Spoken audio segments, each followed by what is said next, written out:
Okay, everybody, welcome in. This is the Sights and Sounds of Earth. My name's Ian, and I'm live tonight in Southwest Florida at Starship Adventures. And I was originally not going to go on tonight, but I changed my mind. There's so much going on. I've got time this evening with personal things going on and everything. I've still got time this evening, so I decided to go ahead and do it. I have every intention of being on tomorrow night as well, but we're playing it by ear. I'll discuss what's going on to some degree when everybody gets in here. But for right now, this is live hurricane coverage of Major Hurricane Erin as it skirts just north of the Caribbean and is just about northeast of San Juan, Puerto Rico right now. Currently has 150 miles sustained winds. If you remember, I said this thing is going to strengthen rapidly. I called the other day that by morning it would be a hurricane. That in fact happened, and now we're dealing with. I said it was going to Cat 5. Everybody else is saying 3 and 4. Here we are. It's Cat 5. You know, I got to tell you something. I have a sixth sense about these things, and I'm telling you something. They're like Ian. When we went to bed that night, Ian was forecast to hit us as a 3. Okay. It was a 2. They were forecasting it to hit as probably a 3. When I went to bed before I went to bed that night, I did a broadcast. You can go back and find it on my channel. It says 12 hours before Hurricane Ian, ground zero. If you go back and find that, I actually predicted in that. I said this is going to be a Cat 5 when it makes landfall. And I actually had people criticize me because I was fear-mongering. The next morning we wake up, it is going to be a 5, and they were late giving the evacuation orders, and millions of people didn't get out in time, and it was a big, huge mess. So once again, the National Hurricane Center is constantly erring on the side of caution. They're always predicting low, and then have to say, yeah, it was a lot worse than we thought. I don't know. Little bit of rain. Led Zeppelin. You know, Rootman, Led Zeppelin is one of my all-time favorite bands. I love the front album stuff like Stairway to Heaven. I like the back album stuff like No Quarter. I love Kashmir. I just love. There's so many songs that Led Zeppelin sings. Hundreds of songs that they sing, and there's so many good ones out there. What a great band.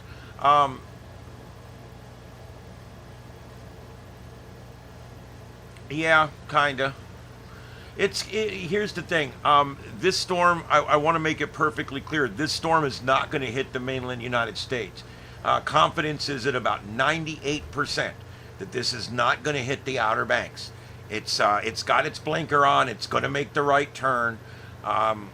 We're not sure at this point if it's going to be 100 miles offshore of the Outer Banks, or 250 miles offshore of the Outer Banks, or 500 miles offshore of the Outer Banks. That's about what we're looking at.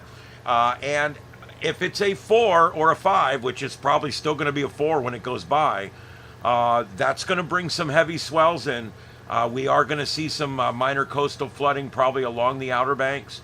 We're going to see some inundation of some of the barrier islands and things like that there. So it is important to cover this. It also still has a chance of a direct hit on Bermuda.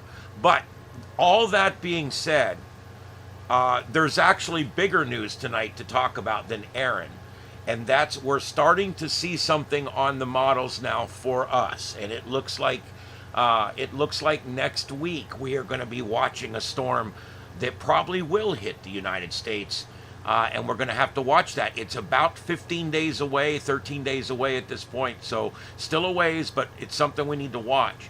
And so another reason I wanted to come on tonight was I don't want to dwell on Erin. We're going to talk about Erin. I'm going to go through all the maps and everything, but I don't want to dwell on Erin. I want to talk about the next blob that's coming off of Africa, and it's in the intertropical convergence zone. We're going to talk about that. And yeah, this is a region where they generally do develop this time of year, a general development region. And so, yeah, we're looking at that. I got to tell you, I'm a little worried, but we're going to get into that in just a minute. Right now, let's do this. We are covering 3 different protests tonight. We are covering the anti-law and order rally in D.C. These people, Washington, D.C. is literally become a shithole. And it's our nation's capital. And the crime rate there has gone up and up and up. And people are saying, no, but look, the crime rate went down this year. No, it didn't. The cops have stopped arresting people. The prosecutors have stopped prosecuting people. That doesn't mean that crime is down. It just means arrests are down. And crime is at an all-time high in D.C. Robbery, burglary, it just everything's at an all-time high there. Even major crimes, murder, up. Everything's up there. I'm not going to say the other bad words, but you know what they are. Everything's up there. And so normally this would be seen as a positive thing, but because people hate the president, they're going to hate the process. And so unfortunately that's where we're at. But basically what they're rallying for is less law and order, and they're rallying because they want the crime wave to continue, is all I can figure. They don't want the crime to stop. They want it to continue. So that's the anti-law enforcement rally. In the middle, we've got the anti-deportations protest. This one is, again, very small. It's the same 5 or 10 people out there again today. And these people, they are against the United States deporting illegal aliens. And then on the third one on the right there, that's an anti-peace rally in Alaska. There's a peace process going on right now. A war is trying to be ended. And there's a really good chance that these talks between Putin and the president, and between Zelensky and the president, they are going to be fruitful, I believe. It's going to take a little while. There's going to be a lot of posturing. But eventually, I do believe that we will see peace there between Russia and Ukraine. There's going to have to be some give and take on both sides. The president, probably the best man for the job. He is the man that wrote the book, The Art of the Deal. Nobody knows how to make a deal better than this guy. And I may like or dislike some of the other things he does, but this is one thing. Let me tell you something. This is one thing he does very well, and that's the art of the deal. And so basically, the people they're protesting against the president trying to get peace in Ukraine and Russia. So basically, it's an anti-peace protest. So we've got some really crazy stuff going on. Anti-law and order, anti-deportations, and anti-peace. There's a lot of people that are anti a little bit of everything in this country. But hey, there you go. There's your 3 protests that are going on out there. And I don't know what any of them want to accomplish. I guess the people in Alaska want the war to keep going. The people in Los Angeles want the economy to keep spiraling. And the people in D.C. want their crime rate to continue to go up. That's all I can figure. I've seen people protest some very important things before. And I don't see it with any of these.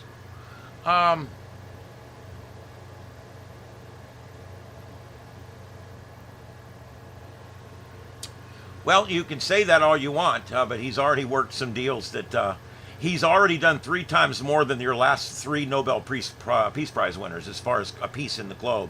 So I don't know. I'm changing my mind on Trump because everybody said that everything he was doing was going to destroy everything. Yet the economy's up, everything's up, peace is up, things are happening, negotiations are going on.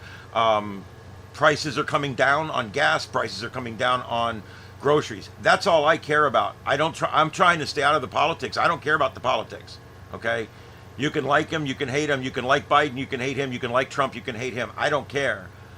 I go by what I see with these eyes, and I look at the economic information that's coming in, both from the government and not from the government. There's a lot of private indicators too, and I do believe that we are going to see some amazing things over the next few years. There may be a few things that are bad too. I mean, no good ever comes without bad, and nobody's perfect, and that includes Donald Trump. So,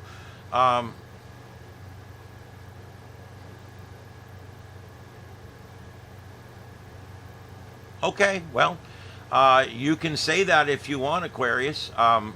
We disagree. Let me just put it that way. And currently, you are in disagreement with all of the current indicators, economic indicators as well. The economy is rallying right now, better than it's been in years. We actually broke even this time around on inflation, and I think that's the biggest indicator right there. 1 year ago, inflation was near all-time record highs month over month. Right now, inflation is neutral. It's been a long time since we've seen no inflation at all. This is an amazing thing, and I think we're going to continue to see this trend, and I hope we do. I don't care who's the president. I want to see the country succeed.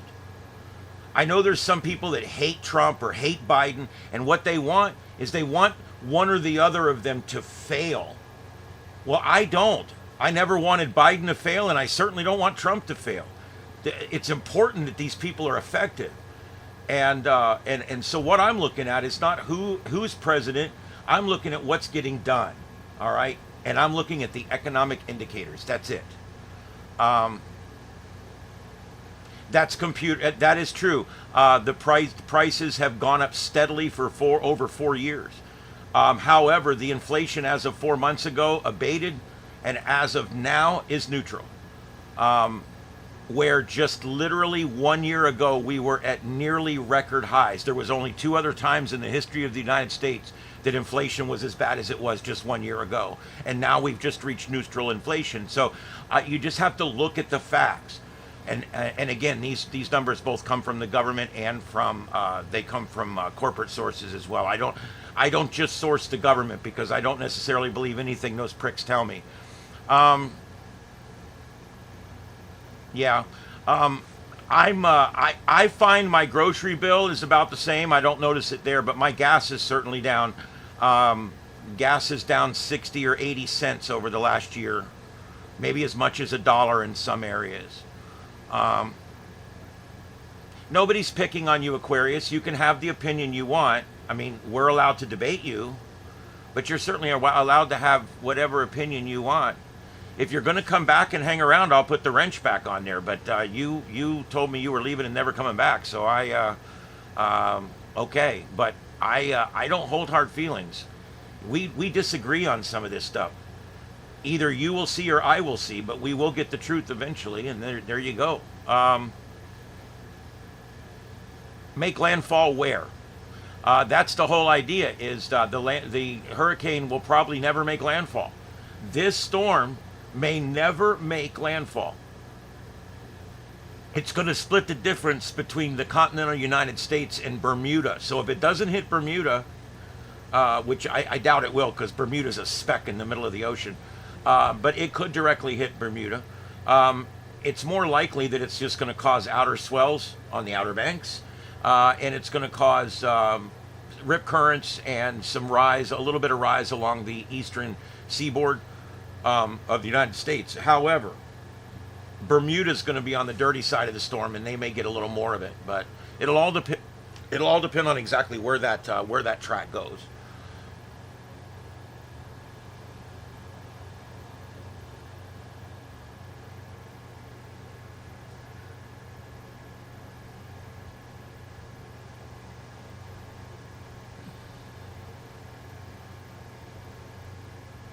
Yeah. Well, I've noticed it some. Believe it or not, I've noticed several things on Amazon that I've been watching that I just bought because they've come way down. This tablet, I just bought this tablet. It came today. It's a 12-inch tablet. It's a Chinese knockoff.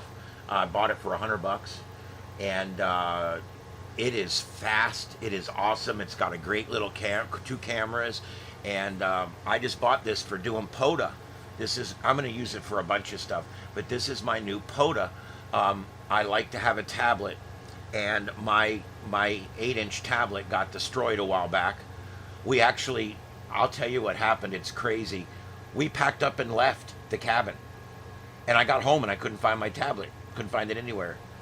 So we figured when we got back up there in 6 months or 3 months, we were going back up in 3 months, we figured we'd find my tablet. Well, we did. It was laying out on the banister out in the weather. So not so much. Yeah. So anyway, this is the replacement for my 8-inch tablet. I went with the 12-inch tablet because the eyes are not getting any younger, and this one will help me. This one should, I would hope, help me to be able to see it better and to log things. The keyboard on this, when I pull the keyboard up, it is freaking huge. And I like that. The buttons are like an inch big on here, and I really do like that. So there you go. I did get a tablet, and that tablet will also become very helpful when I'm out doing stuff with you guys. So the keyboard on this, when I pull the keyboard up, it is freaking huge. I love when it doesn't give me a volume control, no volume control. So I'll have to do it up here. Yeah, the only disappointment with this thing is I get it and there's no USB ports. A 12-inch tablet and there's no USB ports. There's just the C port that it charges with. And so I was very disappointed on that. I blame myself because I didn't check. I just ordered it. I thought it was beautiful. It met all my requirements, but I didn't think I had to make sure it had a second USB port. So now I can't plug anything into it. So I had to go online and figure out what do you have to do to plug things into your tablet and charge it at the same time. And they actually make a thing that plugs into it, and it will give me a screen, an HDMI screen. It'll allow me to charge it with USB 3.0, and it will also give me 4 standard USB 3.0 slots, which I was very happy with that. It was like $10. I bought it, so that's on the way. I got a case for it coming in a couple days as well. So that's pretty much what's going on there.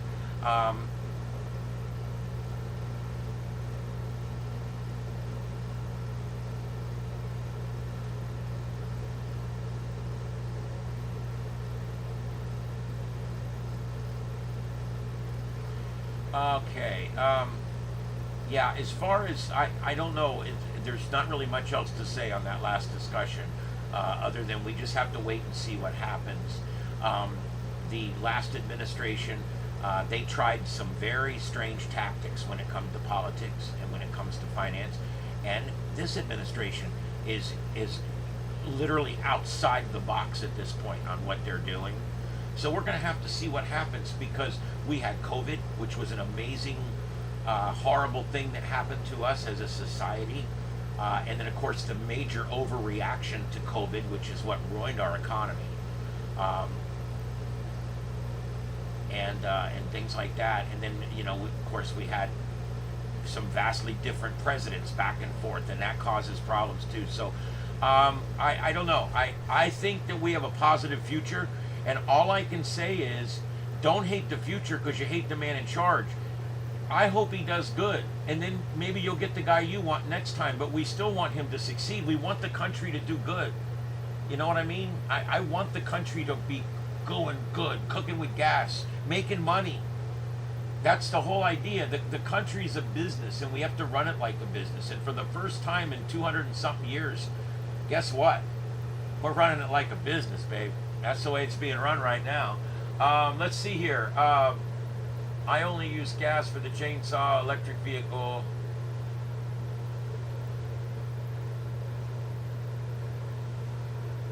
Yeah, I think the electric cars have a future coming up, thanks to Tesla and thanks to a lot of out-of-the-box thinking. We're still 5 or 10 years before people are going to be comfortable with them because of the lack of charging, and I would never own one. I could tell you, not because I'm a certain political party, not because I hate the sun or the environment or I want to ruin the planet. It has nothing to do with that. I don't. You're plugging it into something that's running off of coal anyway. So you can drive an electric car. That doesn't necessarily mean that you're doing something better for the environment. I do question some things with that, like for me. I like to be able to get in my car and drive. And you just can't do that with an electric car. You have to plan your route. You have to have charging stations. You have to wait for them to become available. Then you have to sit and wait for your car to charge. I drive straight through 12 hours. If I had a rechargeable car, that generally they all get between 250 miles and 300-mile range. My gas car gets a 400-mile range, just for the record. And I would have to stop for 2 4-hour chargings on the way to my cabin. And that means that my 1-day trip now turns into a 2-day trip, and I lose 2 days of my vacation to travel. And I won't do that. My days are like gold to me up at that cabin, and so I would never drive a car that is going to end up costing me time.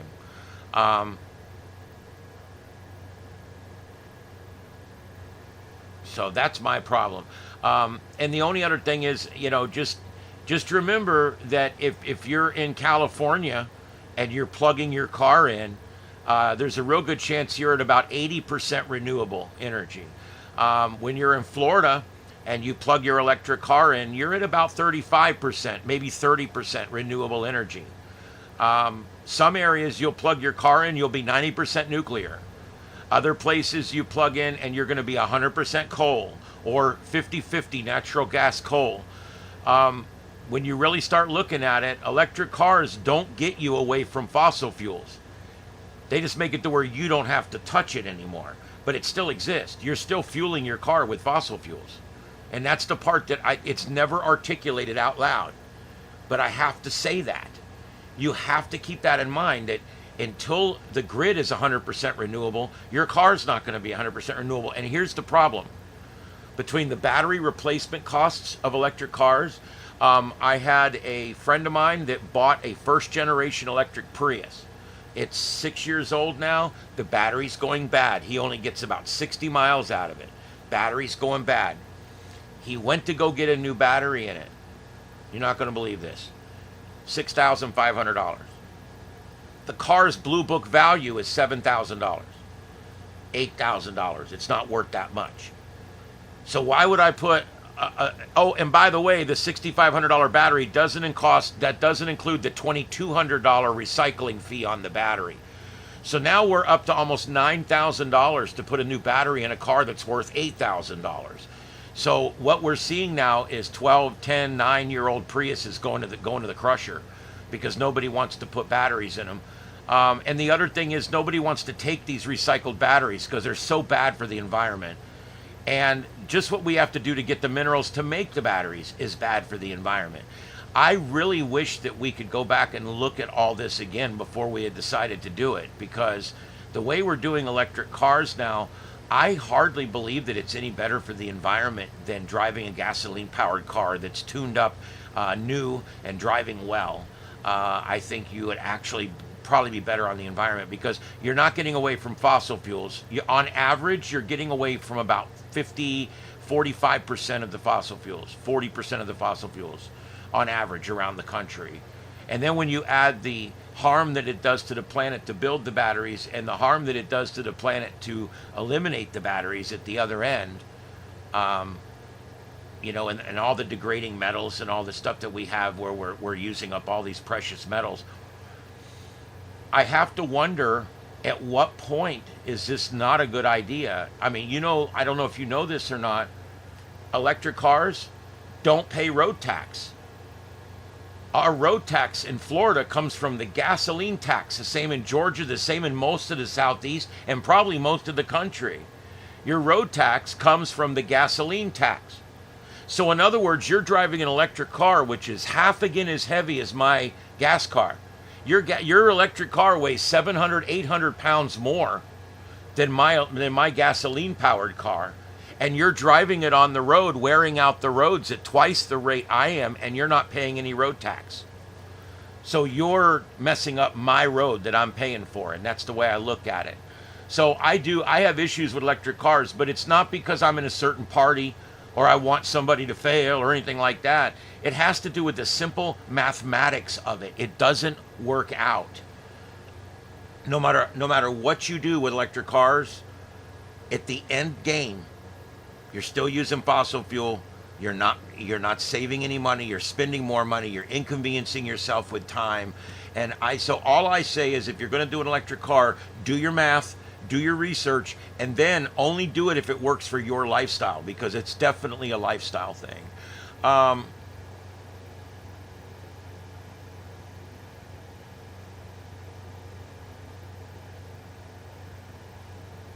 oh, wow. Bees on the flowers. All right.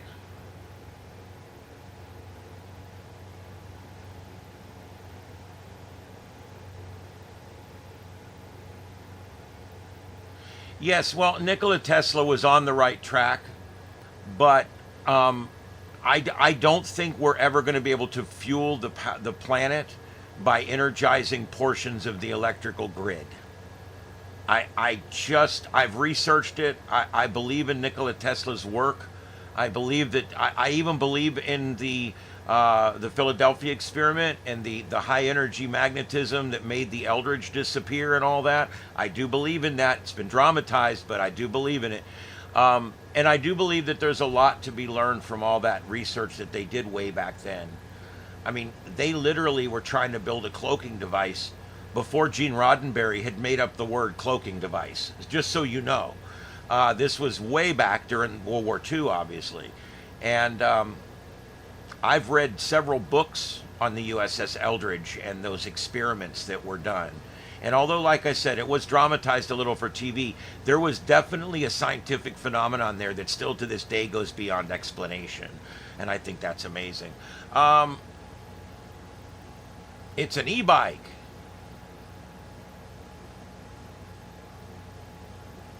Well, yes, but they're never going to get to wireless power, I don't think. It's even like these phone chargers that charge wirelessly. I don't use them. I don't use them because they put out an energy field right next to your head where you sleep. Remember the old orange clocks? They used to put out a huge energy field. I solved three hauntings I solved because of a God blessed clock.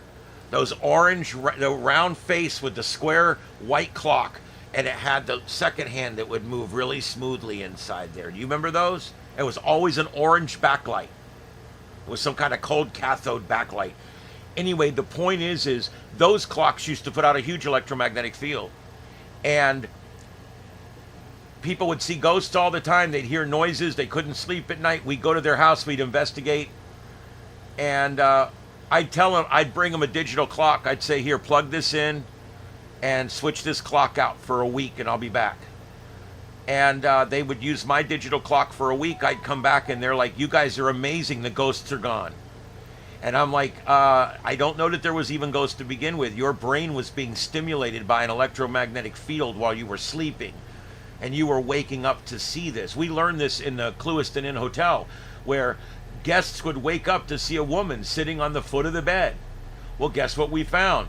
There's a three-phase 440-volt power line that runs right underneath room 118, and because of that, that electromagnetic field comes right up through the bed, and we can run a detector over the bed, and it maxes out. So people would lay in an electromagnetic field and go to sleep, and then they couldn't figure out why 2 hours later they wake up and some chick is sitting on the end of the bed. Your brain is being overly stimulated by electricity, and you're going to start seeing shit. Now, the key is, are you seeing something because your mind's manifesting it? Or is the electromagnetic field allowing your mind to see something that's actually really there? Because they're seeing the same woman sitting on the foot of the bed. How's that possible if it's just electricity, right? I think the electromagnetic field actually, I think, stimulates your mind and allows you to see things that you otherwise would not be able to see.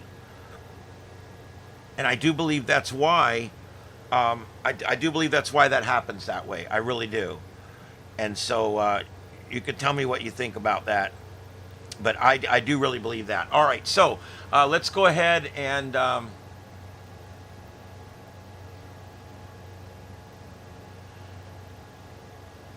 yes, stray voltage is a problem. What cabins do you want me to talk about? I'll let you guys know. My mother had a health emergency yesterday, and it's pretty bad. And I'm going to be in the hospital quite a bit over the next 3 or 4 days. She's stable now, and she is looks like she's going to pull through, but recovery is going to be rough. And so that's why I missed last night. I'm not sure in the future. There may be nights I miss. I don't know. But I'm going to try to be here as much as I can. My other side of my family's up there tonight, so it allowed me to be home, and I was able to do what I needed to do here to get this show off the ground. So, but we're doing it. You know, it's, you know, we believe in faith, and we believe in love, and we believe in all those things. And I do believe that, you know, my mother looked at me yesterday, and she looked at me and she goes, "I've had a good life. If it's time, it's time." And I looked at her and I said, "I hope I'm this brave when it's my turn. I really do, because my mother's so brave." She's literally told me last night, "If you need to let me go, just let me go. I've lived a great life. You guys have been great. My life has been great." Man, it's tough to hear stuff like that.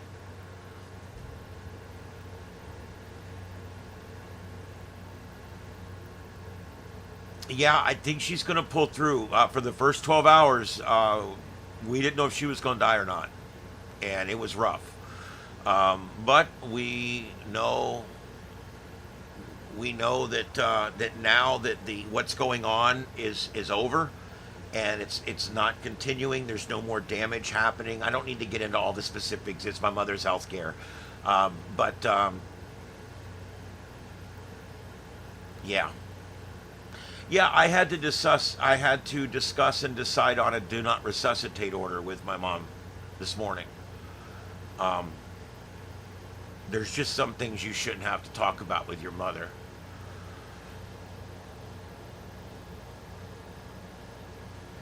All right, let's see here. Let's do the hurricane.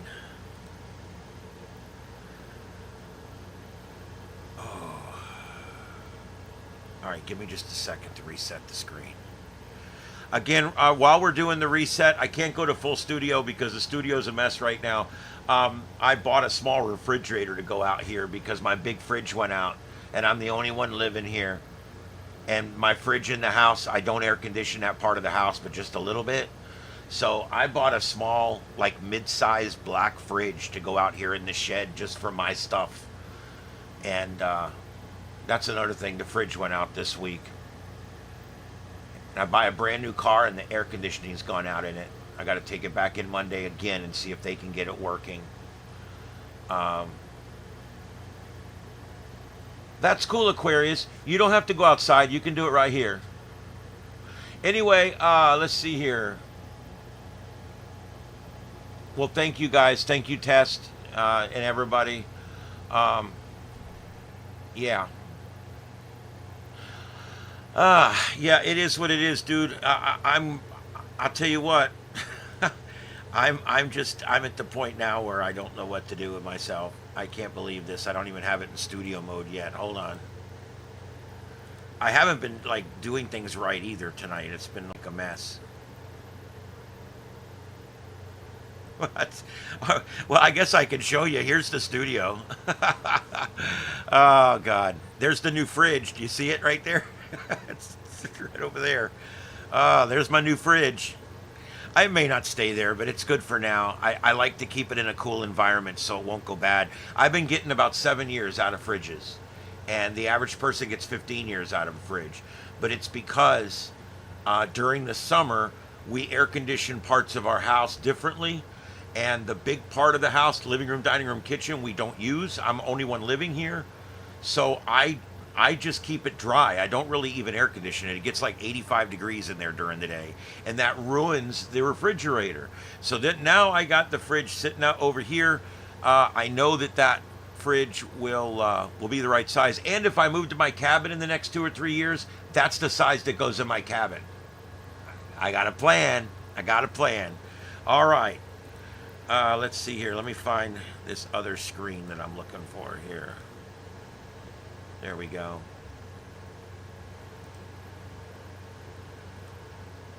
Yep, and that goes right there. Okay, there we go. Let me turn this on. Oh, there we go.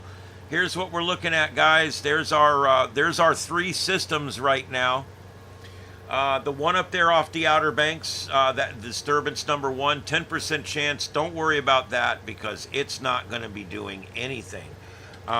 It's literally they've been trying to form something here for 2 weeks, and nothing. It doesn't seem like anything's happening.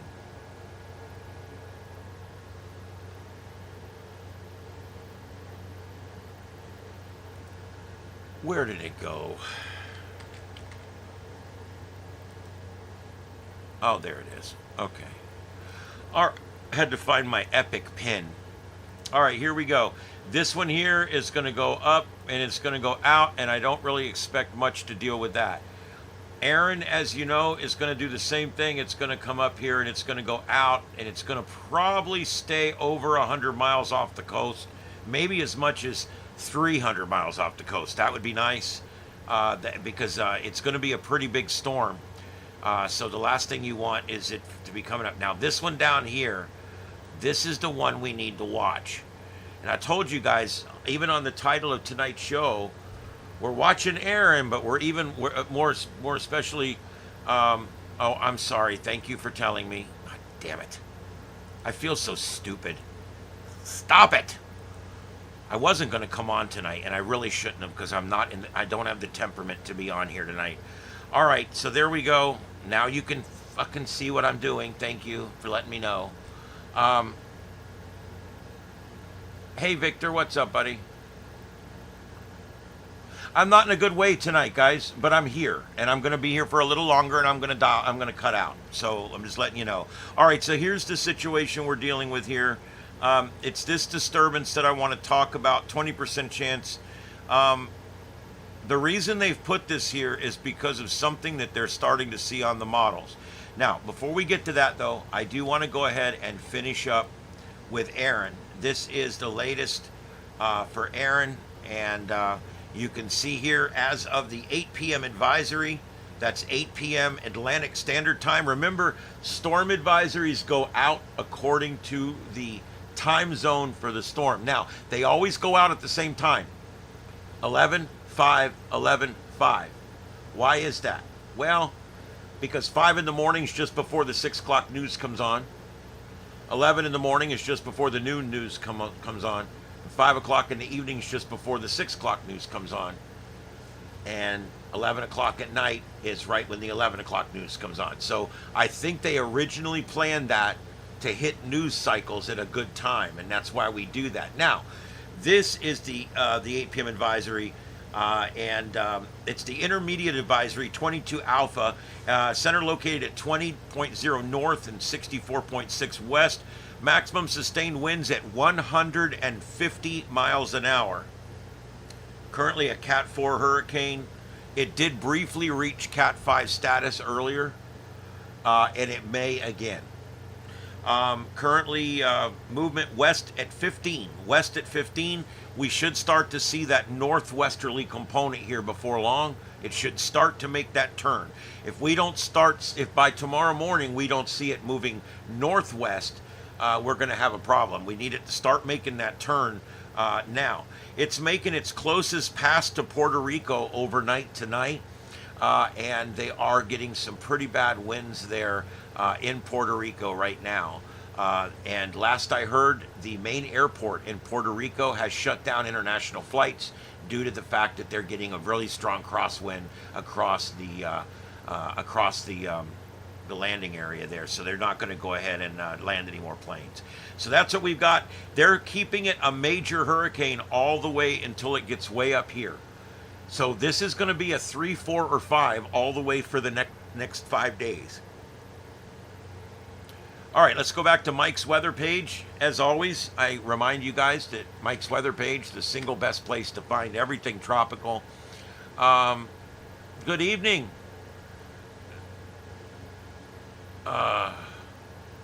Well, not really. I mean, my mom's in the hospital, but she pulled through last night. She's expected to survive, and we're hoping for the best. It's going to be a long recovery. So that's what's going on. I'll be hit and miss the next week or two. Yep, Sketty models. All right, so the next one we want to look at here is the timing. This tells you when it's going by, and you can see here that Tuesday, it's going to be the closest it's going to be to the Outer Banks is going to be overnight Tuesday night. and then it'll pull off out of that. Um, I do expect, no matter where this goes, now if it rides to the right of the track like this and it goes like this, there won't be much effect at all. But there's a decent likelihood that it's probably going to run just left of center like this. And if it runs like that, just left of center, we're a couple hundred miles here, which is it's still going to give you a shitty day, a little bit of tidal rise, some surge, some rip currents, and things like that. And that's your timing on that.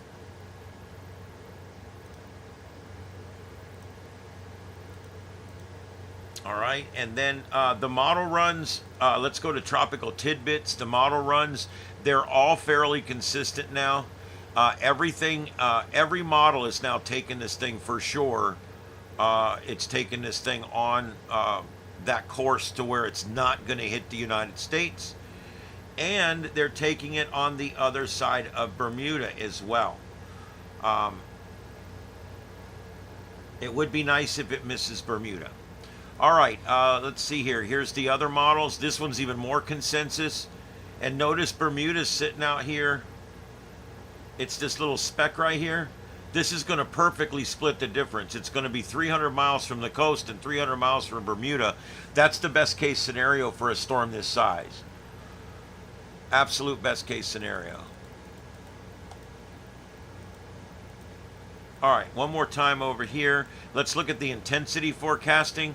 I've got all this running right above me on a loop in case you missed something.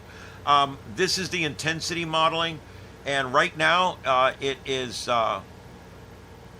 Remember, these wind speeds are in knots, not miles an hour. 125 knots is 150 miles an hour, so you just have to kind of keep that in mind. And so this is this pink color here. That's Cat 4 range, and you can see right now it's in the middle of the Cat 4 range, and all the way out here, 3 days out, most of the models, about half the models, still keep it as a 4, and about half the models make it a 3. So it's still going to be a major hurricane, with only 2 models saying that it's going to be less than a major hurricane. And then after that, it kind of gets a little crazy. There's a lot of models thinking there's going to be a little bit of weakening here towards 120 hours. And so that could happen. The bottom line, again, this is not going to hit the United States. We just have to keep that in mind. All right. So that's basically that. Let me... this is a fairly impressive loop. Let me run this through so you guys can see a really nice definition of this thing. The eye's about to open back up. It's gone through an eye wall regeneration cycle.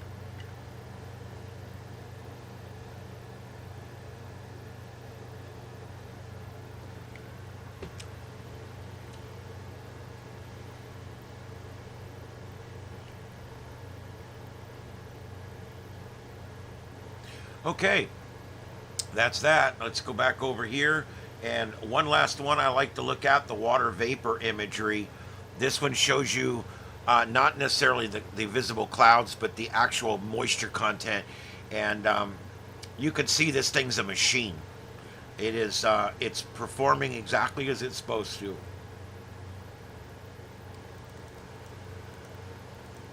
Okay. Severe weather tonight. We're looking at some severe weather tonight over towards up in South Dakota. What is it with the Dakotas? Is this a new thing, or is this every year? Because I don't remember this from years past. Okay, so now let's talk serious, okay? Let's look at what we're looking at here. This is the GFS model. Let me... pull this over so you can see it better.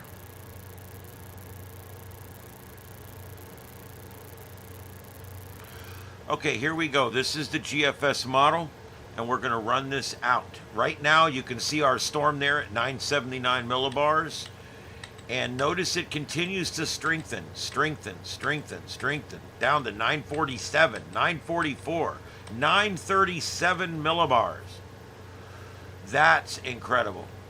That's absolutely incredible. When was this run initiated? Let me see. Okay, that's today's run, 18 Zulu. This one just ran not long ago. Okay, and we're going to keep on going. 38, 38, 37. It's going to be very strong when it goes by there. But I want you to look back down in the intertropical. Back down here, okay? Look at that low right there. Watch that low pressure system as we go forward. It forms. There's Genesis. Look how low it comes on the islands. Remember what I told you guys when it comes to here.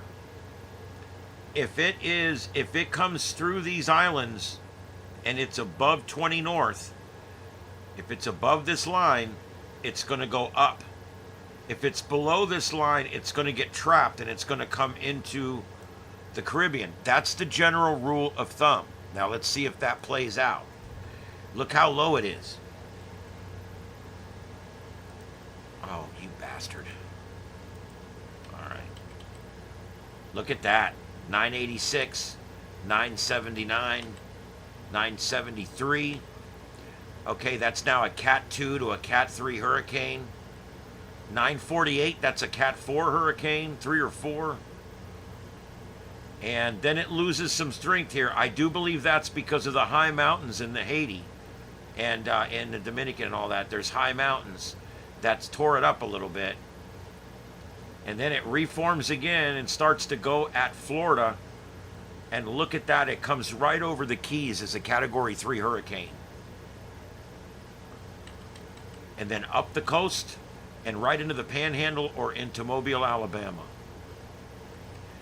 That's a bad scenario, folks. That's a bad scenario. It does have to cross Cuba. When it crosses those big mountains in Cuba, it's going to come over the big mountains down here in Puerto Rico. You've got Haiti. And then it's also going to go over the big mountain range there in Cuba. That would take it down a notch.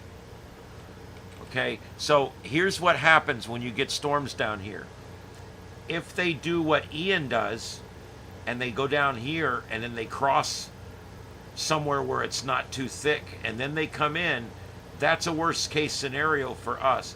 This one actually is a little bit better because this one still brings it in pretty low, but it takes it up over land like this. Or actually, I didn't draw that right. This actually brings it more like this, and then up over Cuba. So by the time it gets to here, it's not that strong.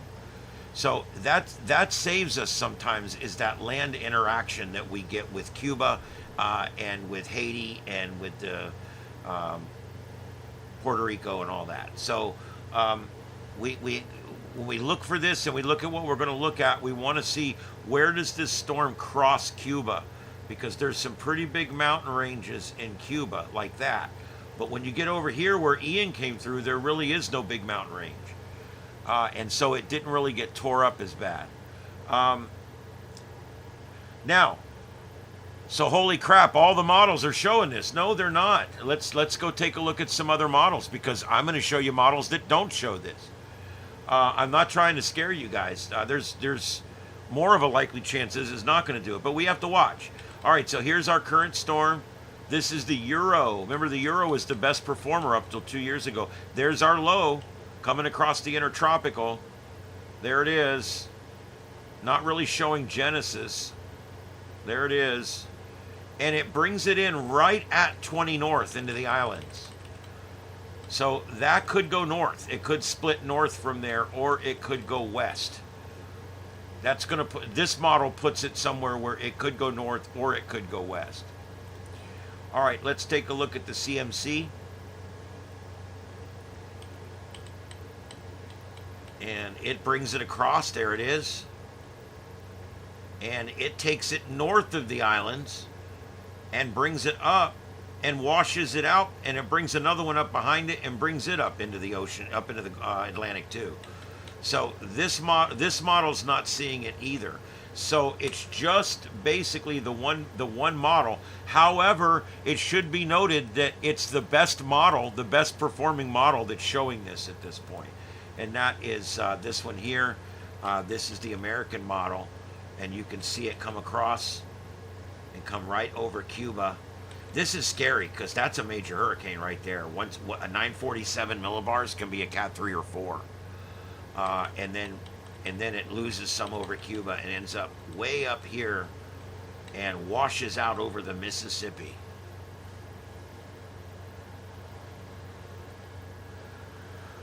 I don't know if any of these other ones. Let's see if any of these. No, that's not going to do it.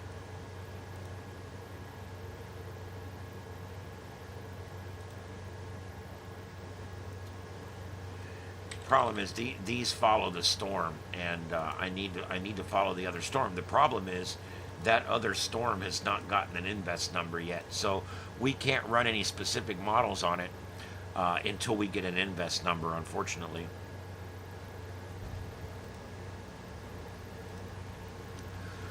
All right, any questions on Erin or on the potential storm behind Erin?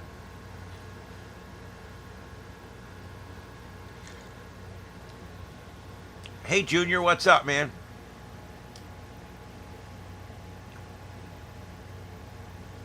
You're correct. It's a model, not a forecast. In fact, they'll run these models 20 or 30 or 40 times and then give you the consensus of that run, so that you basically, there's no single model that's ever right. The models show you trends, and they show you likelihoods, but they don't show you, not a forecast necessarily. Yeah, there was a little bit out in the Ring of Fire today. Let's see here. I'll go take a peek. There was a few new earthquakes out there.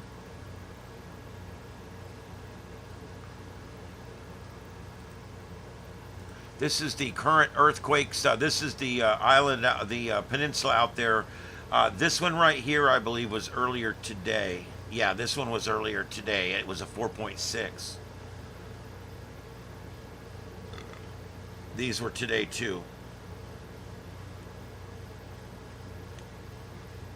So this cluster is still active, guys. It's still active, believe it or not. Kind of surprising. All right, where do we got a new one? We got a new one here, and it's a big one. 4.9 on Carlsberg Ridge, out in the middle of nowhere. That is going to be east of Africa and south of the Middle East. So pretty far away. It's the other side of the world, obviously. And that's it. I don't see any new seismic. Like you said, took a breath today. Jeez, it's kind of been one of those things. It's been quite busy lately, out in the Pacific specifically.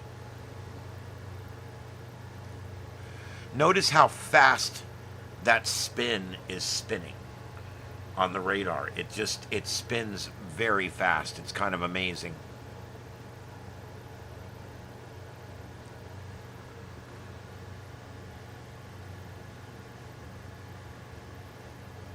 Hey Dom, how's it going?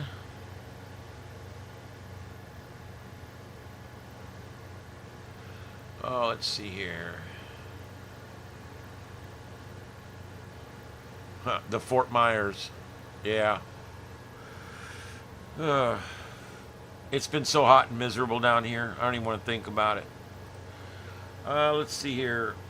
Let's take a look at spaceweather.com. We got a co-rotating interaction region.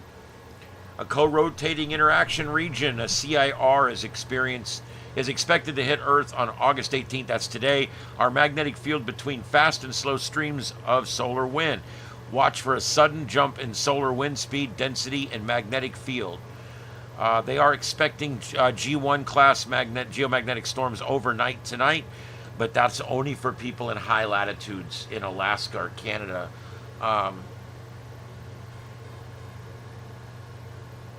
Man, we got a good crowd tonight. I'm glad you guys all came in. Thank you very much.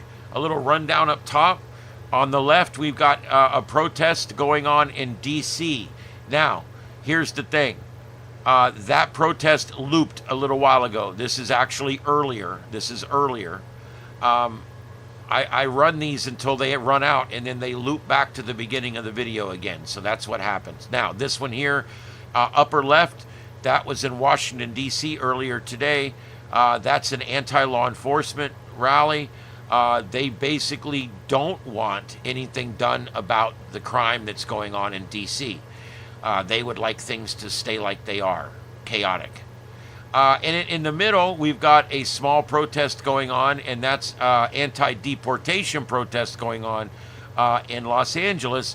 These people, all like 60 of them there, they're protesting the fact that they do not want people removed from the country that are here illegally. And then the third one there is the anti-peace rally. Basically, Trump is in the process of negotiating peace with Zelensky and Putin. He went there earlier today or yesterday for a sit down with Putin. That went okay. We weren't really expecting a resolution, as that was just literally the beginning meeting. They did the beginning, they did the next, and now he's going to meet with Zelensky in D.C., I think, in the next day or so, and then they're going to get together for the three-way meeting. I have high hopes for this, guys. We need these wars to end, and I have high hopes for this. The way you end these things is by negotiating. And both of these men are worn out. They're tired of it. They've both experienced extremely heavy losses, and they're both amiable to an end here. We just have to get to it, and that's what they're working on.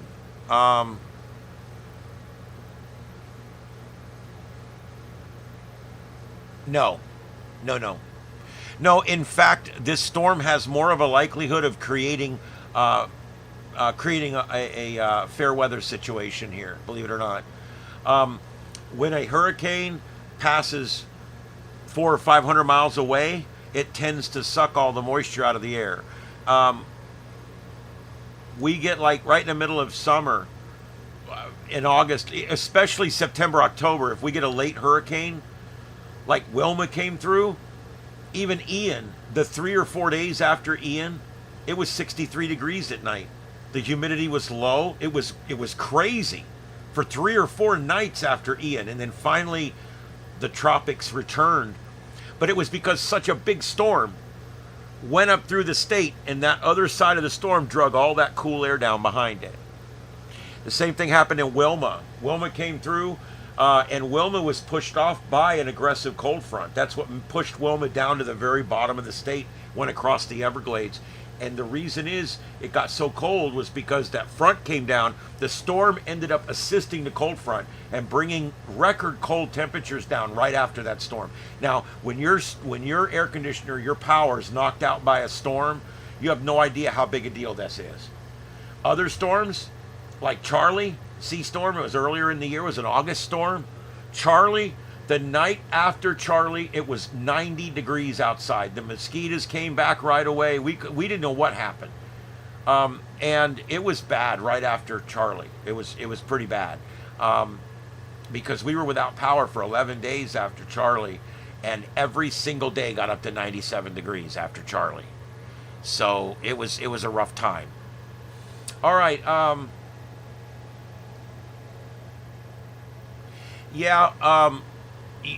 Lehigh, you have no tidal surge threat at all. That's the bottom line. I don't where I'm at either. I'm in the north part of North Fort Myers. I don't have any threat of tidal flooding. If the tide starts coming in this room, it's 24 feet. Now, I want you to start thinking about 24 feet. That's crazy. That puts it in the courthouses downtown. So I'm not too worried about it. For me, now my mom's house has had water in it 3 times in 3 years. So that's kind of one of those things, unfortunately. But here in Lehigh, we don't worry about it. Alva doesn't worry about it because we're so far away that the ground has moved its way up 20 feet or so by the time it gets out to Lehigh. Now, you could experience flash flooding and rain flooding. Sometimes the drainage in Lehigh is inadequate. and you could find yourself in a flash flood situation for sure, or an saturation situation where you've just had a lot of rain over a lot of time, and it's starting to back up and flood houses and things like that. And even with Lehigh being so far inland, we're pretty far inland too. Ian was a Cat 5. We got Cat 3 winds here. We had lower Cat 3 sustained winds and upper Cat 3 wind gusts here at my house. So, and in Lehigh, you guys had Cat 2 winds in Lehigh, so it wasn't that bad in Lehigh because the storm was kind of moving away from Lehigh. You were way over here on the side. We got some eye wall here, but we were far enough inland that it wasn't too bad. Yeah, Ike in Houston, same thing. It brought that cool air down, and it gives you those few nights to get your generator and your air conditioner figured out. And trust me, that's a big deal. Yeah. All right, we talked about that story last night. All right, let's do the next one here. I'm going to just do a regular little roundup here of all the news that's going on, and then we're going to, then I'm going to sign off. I'm not staying on real late tonight, guys. I don't really feel like being here at all, but I'm here because there's a lot going on.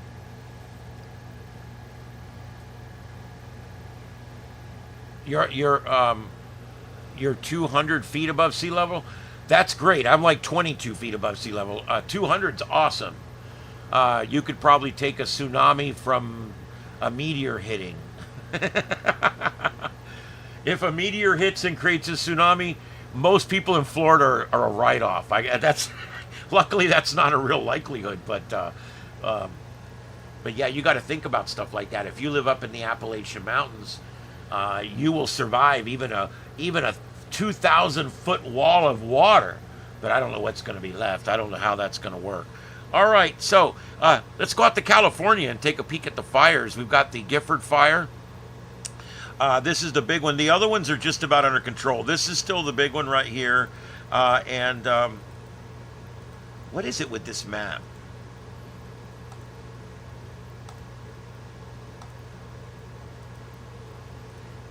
No matter what I do, it will not pull up. It won't pull up the incident. I don't know why.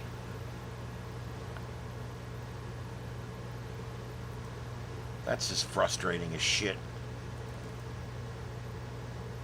Yep, it will not pull up the data for me. It would just be too easy to pull up the data. God damn it. Okay, well, fuck it. There it is. It's the Gifford fire, 129,000 acres. I can't tell you anything else about it, because the goddamn map doesn't work.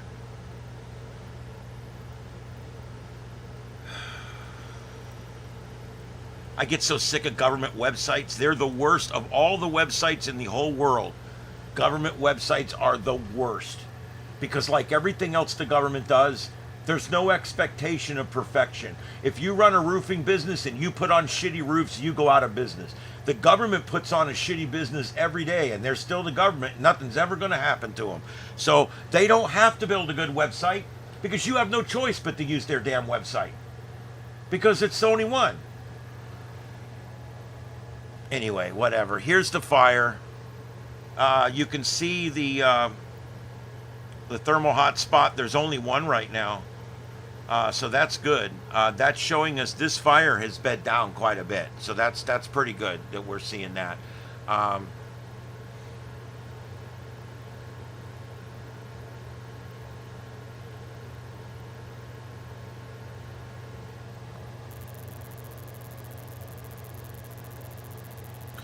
Yep. Okay, so there you go. That's really all there is. The only other graphic that you missed, I was showing this one here. This does show the evacuation zones, and you can see all these gray ones. Those are all were potential evacuation zones, or they were evacuation zones that have been canceled. So the good news is here, this fire is, it seems to be in a waning stage right now. The only growth is right up here. Everything else is pretty stagnant right now. And so we just have to hope that that one gets under control, because here's the thing: the rest of them aren't that bad. There's a few up here in Northern California that are fairly big. You've got this one here, and it's not even going to show me the name of them anymore. Thank you, government website. Look, it's not even showing me the name of them anymore. Boy, you can tell those mountains are high because there's snow all over the top of them. Holy shit. That's the one thing I've always thought was cool about California, is you can go and you can ski in the morning for 2 hours, jump in a car, drive for 4 hours, and you can go skiing off the coast in the afternoon. Snow skiing, water skiing. It's one of the few places in the world where you can go snow skiing and water skiing within 3 or 4 hour drive of each other. It's pretty cool. It's pretty damn cool. That's one of the cool things. I love California for so many reasons. There's a few reasons I'm not much on it either, but I do really like the fact that in California there's so many different climates and there's so many different terrains and there's so many different everything there. It's just such an exciting place. No wonder they shoot movies there, or at least they used to. They're all moving to Georgia now. By the way, only about 30% of movies are being shot in Hollywood or in California now. That's something that they've lost, unfortunately, and I don't think they'll get it back.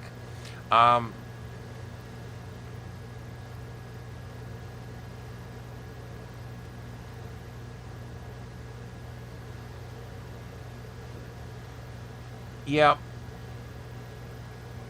Yeah, government websites, I don't care whether you're registering for a certification or a license or you're going to do a building permit with your county. No matter what, you will never find worse operating websites than the ones that are run by our government. Because truthfully, you have no choice. If you've got to go on that website and do something, you have to go on the website and do it. They don't give you a choice. You know, it's amazing. We got some crazy things with government. Like, our tax collector here, she is literally out of her mind, okay? Every time you go to renew your tag, you'll stand in line for hours. Hours. And right where you stand in line, she has her picture and it says, so-and-so tax collector providing 5-star service. And you have to stand for an hour and look at her bitch face and look at that stupid sign that says that she's giving 5-star service. Government has a whole different idea of what 5-star service is, okay? Because I got news for you. If I waited that long anywhere else I go, I would never go back. I don't care whether it's Home Depot, and I could tell you a story from there just yesterday. I don't care where you go. If you go in and you get treated like shit, you're not going back. You have no choice with the tax collector. You have to deal with their ass. And so what they do is they don't care. They make it difficult. You know why they make it difficult? You know why there's a line? You think it's because they're too poor to hire people, or because they don't have enough money, or the budget, or... Well, it's two reasons. One, they can't find any quality employees anymore. And number two, they want you to do it online. They don't want you. They even come right out and say there's really very few reasons why you have to come to the tax collector anymore. We would really prefer to never see your face again. Go online, navigate our complete bullshit website, put in your payment method 4 or 5 times until it finally takes, and then select what you want and figure out the convoluted process, and then click it and wait 15 days for us to actually do something about it. That's what we want you to do, because we don't want to see your ass in here anymore. And that's literally the way it's become. Because if they, and that's another thing, people like to make things really complicated so that they have the upper hand. I know how the process works. I work here. I know how it works. You don't know how it works, and we're not going to tell you. It's a great process. Experience it yourself. Yeah, I don't think the government should get away with that. You should not get away with big signs in your office that say offering 5-star service while people are waiting for 2 hours to renew their tag.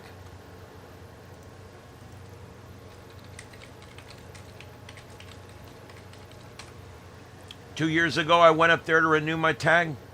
Never did renew it. I finally renewed it online and let it be expired for 12 days. I drove around with an expired tag because I could not renew it locally.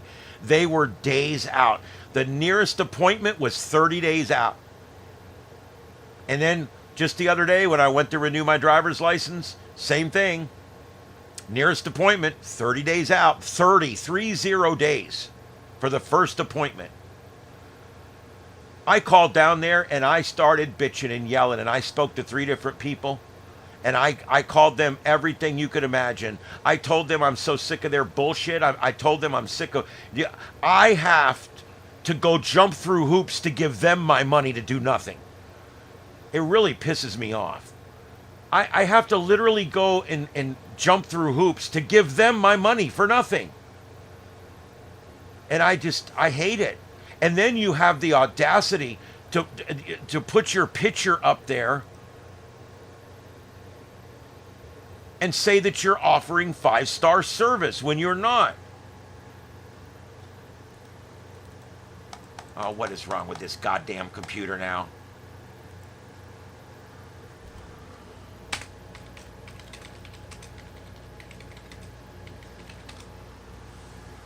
I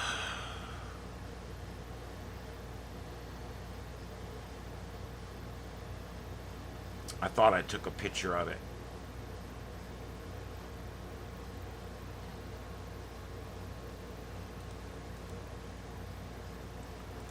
Yeah, here we go.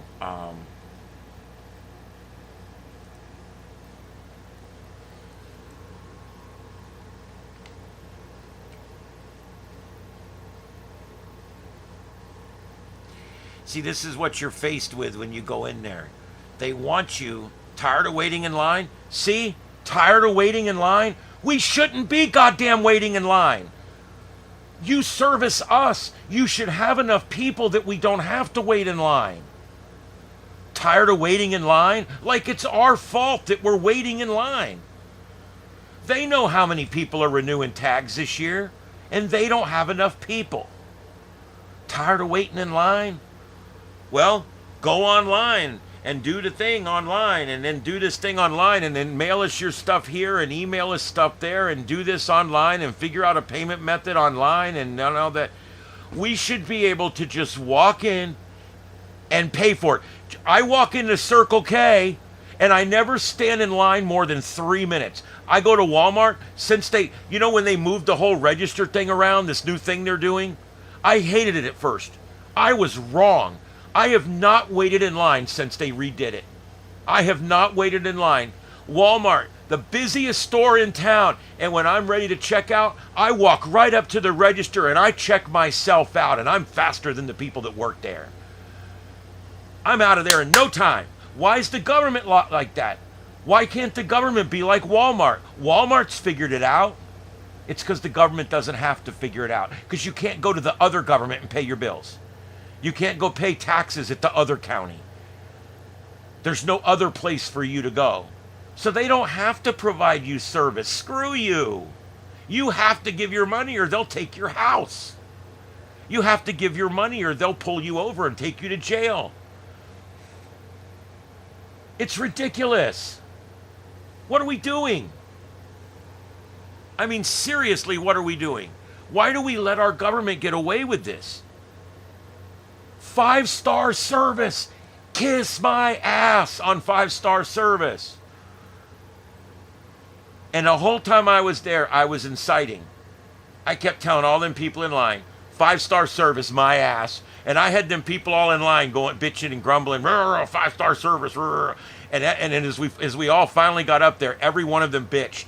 I don't think anybody would have bitched had I not made a big deal about it, because people are so used to being sheeple. They're so used to walking in, taking a number, following the ropes. You'd get trained at Disney World to follow the ropes until you get to someone that gives a shit. And guess what? When you get to the end of the ropes, no one gives a shit. It's crazy, but this is the way our government treats us. It's like a puppy mill of taxes. It's crazy. And we shouldn't put up with it. Your tax collector in many towns, in many places across the country, like here, is elected. I am going to work my ass off. I'm going to work my ass off to make sure that this bitch is not our tax collector anymore. Because she sucks. 5-star service, my ass. I filed 3 complaints, asked her to call me back on all 3 of them. She does not call back. I'm a member of the media. I called up as a member of the media, gave my media address, my media phone number, and my media credentials, and 3 times she won't even call me back. They don't give a shit. They don't answer to you. Public servant, my ass. Sorry, guys, I'm on a rant. I'm on a freaking rant right now. Hope you guys like it. Jesus God. She's probably going to raise my taxes now. Noelle Branning is her name, if anybody cares. Noelle Branning. Noelle, I would like to bring you somewhere and show you 5-star service. I'd like to take you somewhere and show you 5-star service so that you can come back and get your ass up on a chair and take that shit off the wall, because that's not 5-star service.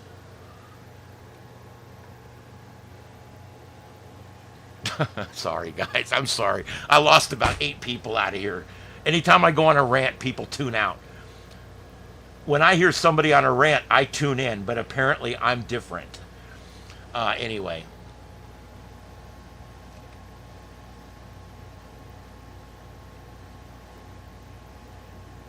Well, they're starting to do that here too. There's a machine that you can renew your tag now in Publix, which is our big our big grocery stores here, Publix.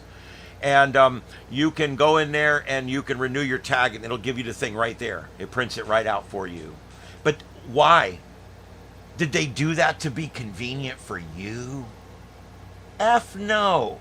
They did it so that you wouldn't show your face at one of their 5-star offices. That's why they did it. Thanks, Brandon. I appreciate it. Oh, boy. Everybody's got to go somehow. Yeah. I know it is better up in the mountains. I have dealt with Union County 3 or 4 times. I pay taxes up there. I've done a few things up there with their county, and they're a pleasure to deal with compared to down here. I walk right up to a desk, and I start dealing with a woman on the other side or a man on the other side of the desk. That's the way government interaction should be. It's a little building. There's 1 or 2 people in each office. There's never anybody there. You just walk in, and I'm sure it's gotten a little busier now, because it's probably been 3 or 4 years before I've been in there for anything. Yes, they can, and I have a little bit of pent-up anger this week between the air going out in my car the day after I bought it, and my refrigerator going out, and my mother having a medical emergency all in 3 days, 4 days. You know, I live alone now. It's just not a good time for me right now, but I'm trying to make the best of it.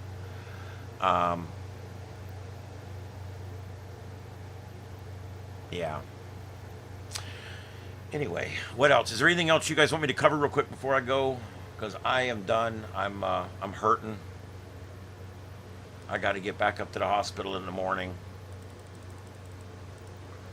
Fairly early. I like to catch the hospitalist doctor when they're on their rounds so that I can get some updates. Doctors don't really feel like you need to know anything. It's like your mom comes in and she's all messed up, and you can't get anybody to talk to you. I'll admit, we're over here at Lee Memorial, and they are very good there. They are very good there. They almost killed her at Gulf Coast, but at least at Lee Memorial, she is getting good care there the last 2 times, and this time, amazing care. But I wish the doctors would talk to you like a human for just 2 minutes. See, look, your mom had this. She's having this. Here's the next steps. We're going to do this and this and this, and then we're going to get these people to come and plan this, and then that's the kind of talk you need when you're family. And what you get is, there's a thing here. She, who knows? I'll be back tomorrow.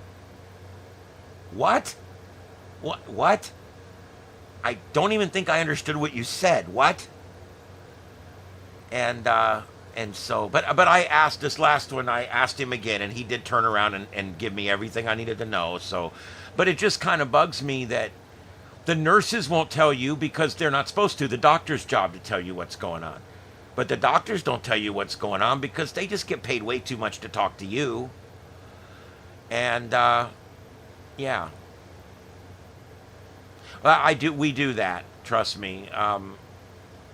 I wish they would. I wish doctors in general would be more direct and don't talk to us in words we don't understand. When my mother's laying there half awake, all screwed up from a medical emergency, and when I try to ask questions like, "What did the doctor say?" This was last time she was in there. So what? I asked the nurse. I need to know what's going on. Oh well, the doctor explained it to your mom. My mother's in a delirium.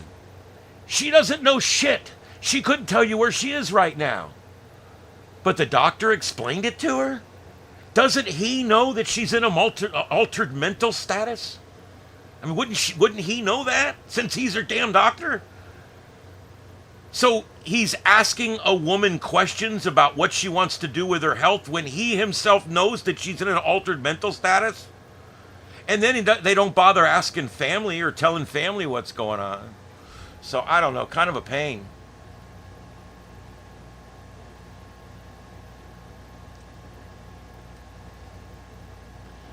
Junior, there's probably something to that too. I think that the less they tell you, the less they have to answer for. So yeah, I do. I think there's something to do with that too. I think there's definitely something to do with that too.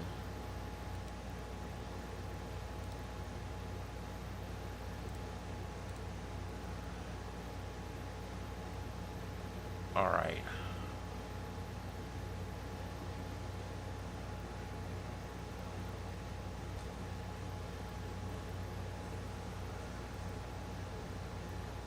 All righty. So anyway, there's where we're at.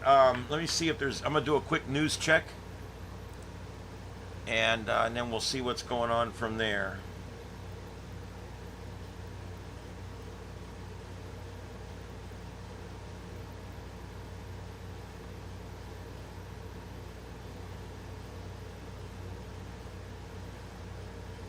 Oh,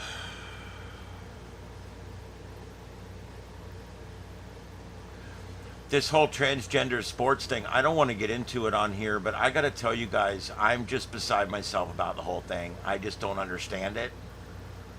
It's just crazy, and I just think that I just don't understand. Don't people see that these are all just males that couldn't win on the boys' team? I mean, it's pretty obvious. I don't know. I just really wish that we could figure this out. It's worked great for hundreds of years. They've had the Olympics for thousands of years, and they always split it up, men and women.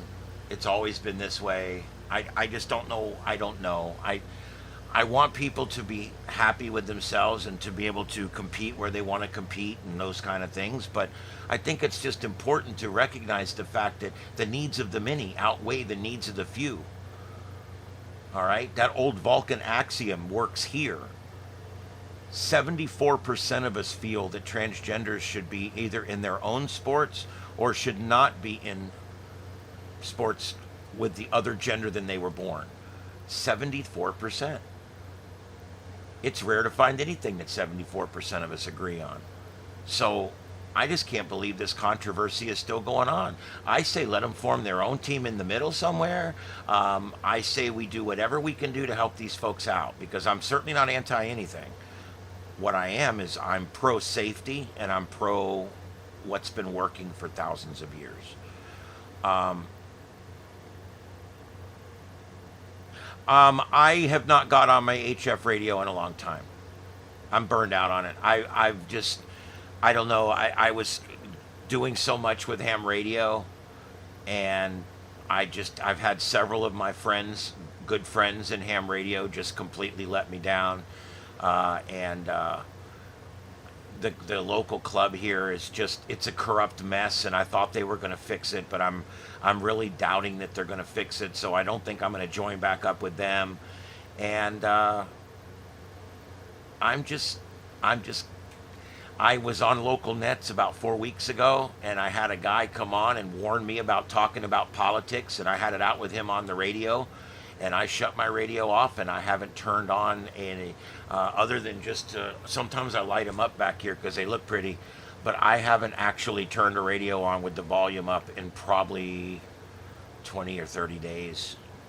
I'm just burned out on ham radio. Every time I turn on a goddamn ham radio, they're stifling my speech. They're telling me what I can and can't say. And even after all the videos I've done about policing my speech, this asshole kept coming on and policing my speech. And I told him to kiss my ass, I wouldn't be back. So, I'm kind of done with all that. Hey, Coco. Thanks for being here. I'm in a weird mood tonight. Mom's in a hospital. I just had to buy a new fridge and the AC's out in my car. So I'm having one of those nights. But if you guys want to join in, let's do it.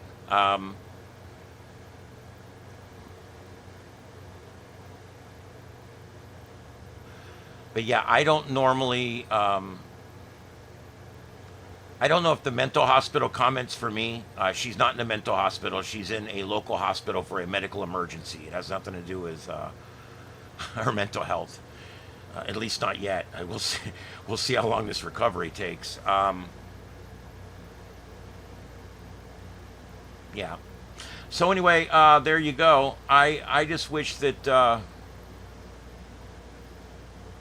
I just wish ham radio was better. I don't know. I'm gonna get back into it again. This is the fourth time that I've kind of walked away from it, and then I will eventually come back and work my way back into it again. I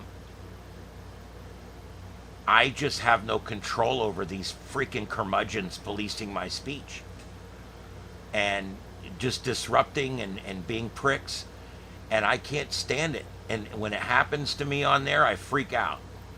And so I don't know. I think I'm pretty much done with it for a while.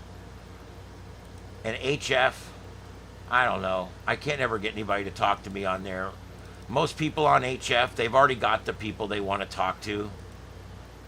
And you can call CQ till you're absolutely blue in the face and nobody will answer you. I've done it just like 2 months ago. I sat here calling CQ. The only time I ever get consistently anyone to talk to is during contests, and of course they don't really want to talk.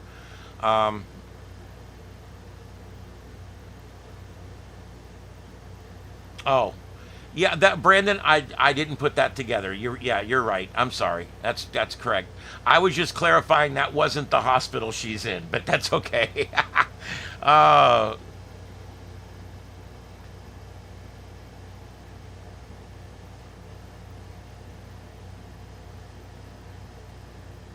yeah, I don't care. I don't want to argue anymore. Um, I just don't think I want anything to do with ham radio anymore. I'm kind of, I haven't done much for the channel with ham radio either. I'll still help anybody that wants to get into it, but yeah, I don't know. It's just so full of old, nasty, disgusting prick people that I don't know. And even the young ones, they're just, they're not desirable people. I don't know how to explain it. I just, yeah.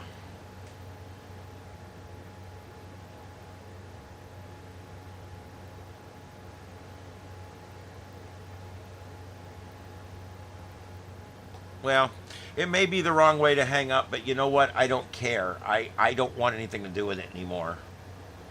You know? Um, I don't know.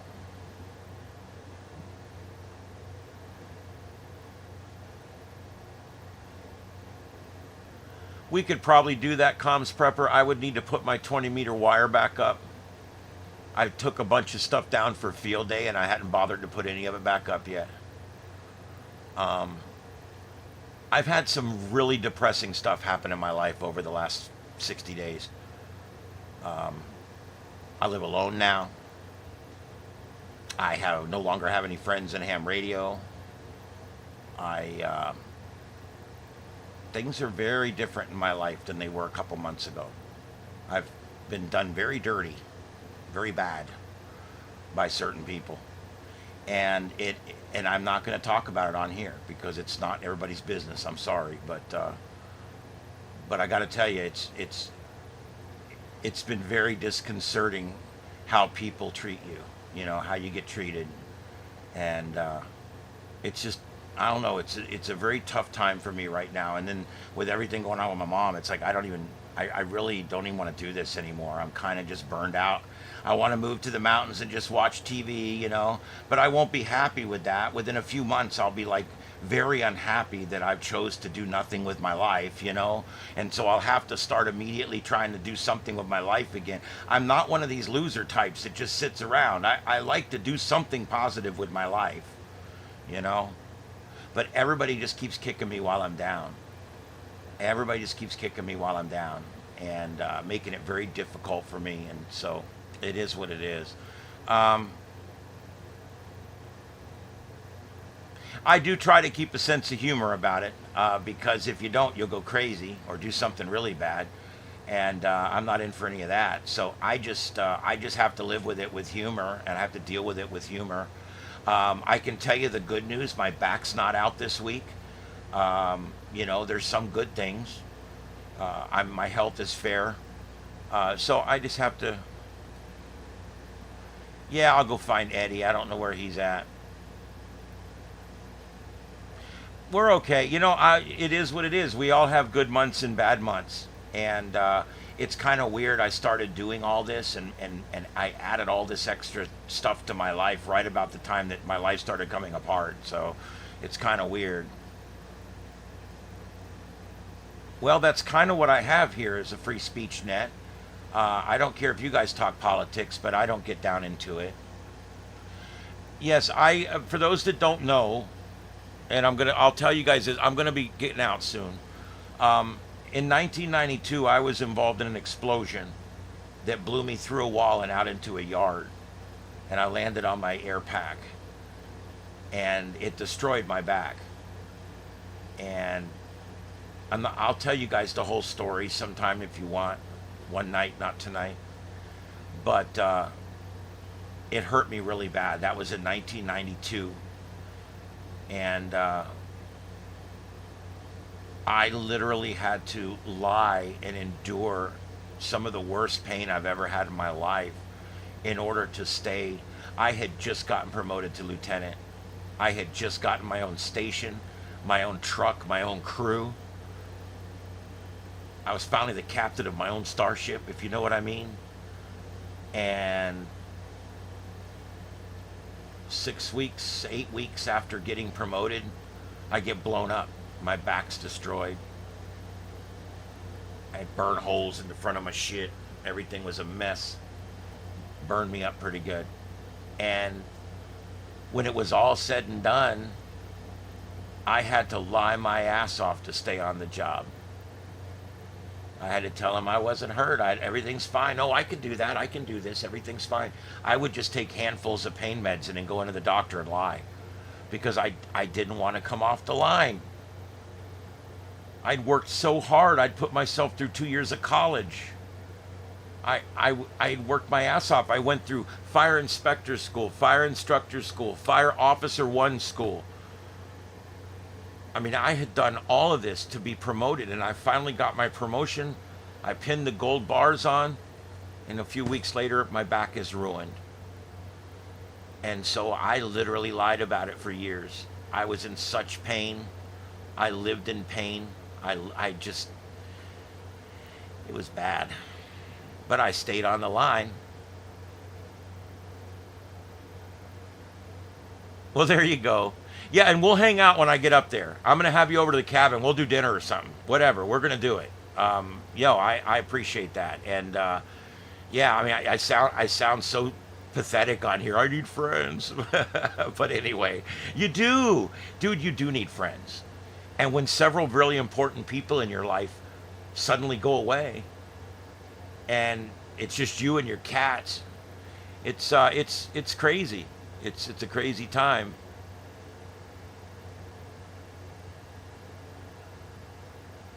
Yeah. I consider this a free speech network. And like I said, you guys can talk about what you want. I don't care. You can talk about politics till the cows come home. I really don't care. I don't care about the politics. I care about the facts. Like when I was talking earlier about what's going on with Russia right now and Ukraine, regardless of how you feel about who's the president or whatever, that's a really positive thing that's going on right now. And it could have a really positive outcome for this entire planet. And regardless of how you feel, I would just hope that people would let it play out. Let's see what happens. Let's just see what happens. And not hope for failure just because of who's piloting the ship. All right. Anyway, so there's our storm still sitting out there. The information will not have changed. The next update's coming in about 30 minutes. I'm not going to wait for that because I'm not expecting any surprises in that update.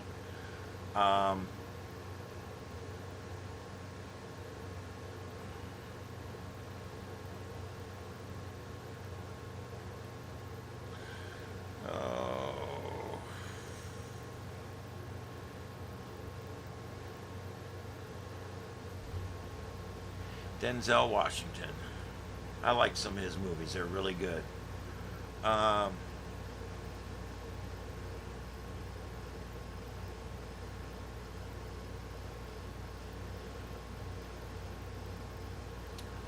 okay.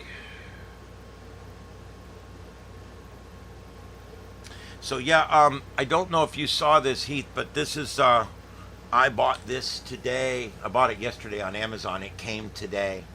It is a 12-inch tablet, certified for old folks with bad eyes like me. A 12-inch tablet. And although I'm very disappointed that it doesn't have any peripheral plugs on it, I've bought an adapter so that I can charge it and also connect mouses and stuff to it if I want to. Um, I'm going to do some testing with it to see if it broadcasts and how well it broadcasts and that kind of stuff as well. But it's also great for when I'm out to use as a teleprompter and also as a cheat sheet. You know, hold it in front of me, and so when I'm talking to you guys about something and I'm standing in front of it or whatever, I can talk to you guys about it and I have the thing in front of me. It also works. I have a bracket for it, and it'll go on the tripod, and it could actually do like a teleprompter. And you hook a mouse up to it and bring the mouse, and now I can mouse the teleprompter while I'm talking to you guys. I've done all that. It works. And with my new tablet, this one, my last one was an 8-inch tablet. This one is a 12-inch tablet, so it's yards bigger, and it seems like it's going to be much better.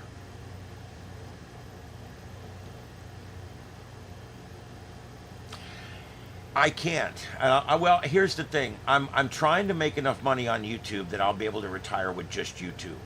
If I retire right now and go up to Georgia, that means there's two very serious things that happen. Number one, I would have to get a job up there. I would have to literally go to Home Depot and get a job selling wires or something. Or um, I could wait another couple of years and I should be able to get my income on YouTube, I'm hoping, up to the point, if I follow my curve where I'm at right now, in 2 or 3 years, I should be able to live off of YouTube, considering I own the house and I own the car. So I have no payments other than insurance and utility. So I should be able to do it. But if I left right now, I would have to get a job. And then, of course, the biggest thing is I produced the #1 talk radio show in Southwest Florida. And I'm pretty proud of that. I've produced this show from day one. It's my baby. And it's Trey's baby. And I started this show on the first day, 7 years ago. And we are the #1 show in the market. All stations, all time slots. I mean, Glenn Beck beats us out sometimes, but the point is we do really well, and I like the reach we have. I like the fact that I talk a lot on there, and I get to do topics on there, And Trey and I get a lot of time to speak on there, and our cume is big. I mean, daily we're seeing over 120,000 listeners. So it's a huge cume, and it's a huge audience. And if I were to just leave today and go to Georgia, I obviously lose the income. And granted, it's not huge money, but it's good money, decent money. And I would lose that income. But even worse than that, what would happen to my show? You know?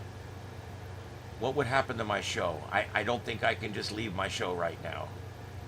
It's just, I don't think physically, mentally, emotionally, I don't think I can drive away right now. I just don't. I've never, I was the chief of a fire department, okay? But I don't ever feel like I've been as successful as I am today, producing this huge radio show. It's an amazing thing to be able to do. And I speak on there. I'm co-host-ish. I do a lot of talking on there. When I say something, it reaches.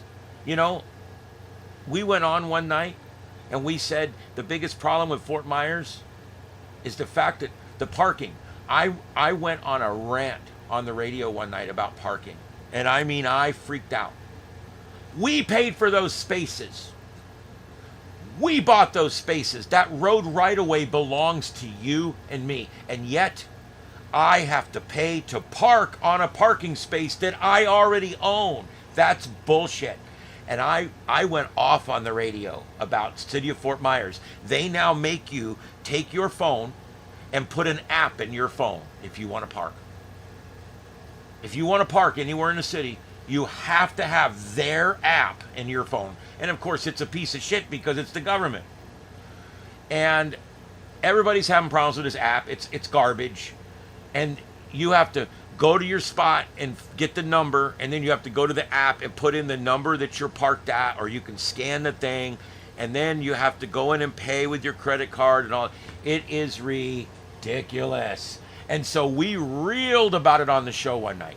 Trey and I both, back and forth, about how ridiculous this city is. They're wondering why they can't fill their bars in the evening. They're wondering why their culinary district doesn't have anybody eating there tonight. You want to know why? Because there's nowhere to park. And if you do find a place to park, you have to pay $15. It's bad enough I got to go downtown and pay high prices because I'm eating downtown. Plus I got to tip because it's a sit-down restaurant. And now I got to pay $20 to park my car. It's not worth it. I'll go to Denny's. I mean, come on. It's just not worth it. And we talked about this on the air. The next day at the council meeting, they had a special part of the meeting where they wanted to discuss parking, and they decided that after 5 o'clock parking would be free. They literally changed the city's parking laws to allow free parking after 5 o'clock. They never mentioned our show, but I know our show's what did it. We had 120,000 people listening when we made this huge stink about it. And they got a bunch of calls. And the very next day, if you want to go to a bar down in Fort Myers after 7 o'clock, after 6 o'clock, whatever, you can park. It's free. That's the power of radio. That was several months ago. They would still be everybody would have to pay to park, charging you at 10 o'clock at night to park your car on an empty street so that you can go in and have a drink at the bar. It's a money grab. I don't think parking should ever be paid if it's public. If it's private, if you own a parking lot, you could charge me whatever you want. But when the government owns a parking lot, that means I own it. And if I own it, I should be able to park there. And that drives me nuts. And we made a big old stink about it one night on the air, and it worked. It changed the policy. It's still changed today. We're saving people all kinds of money. And so that's the power of radio. So when you take something like that and you compare it to, I'm going to move to the mountains and live by myself for the rest of my life with 2 or 3 cats. Wow. I mean, I like having the radio show where we can actually make positive change. A radio show where we actually have reach and we can talk to a lot of people. A radio show that, quite frankly, I really enjoy producing. I love going in every day and producing that show. I love it. I can't get enough of it. My boss, Jeff, is great. My owner, Jim, is great. I love the people I work with. My call screener is one of my best friends. I have a great place to work, great people to work with. It's hard for me to walk away from that right now. I'm on top of my game. And so, yeah, Junior, I do feel that we make a difference. We're not putting out fires. Of course, I did that earlier in my life. We're not arresting the bad guys. I did that earlier in my life too. What we're doing now is we're spreading awareness and we're keeping our government under control, and that's so important. Oh,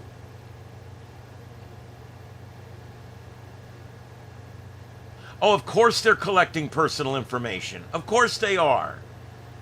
I mean, it's ridiculous.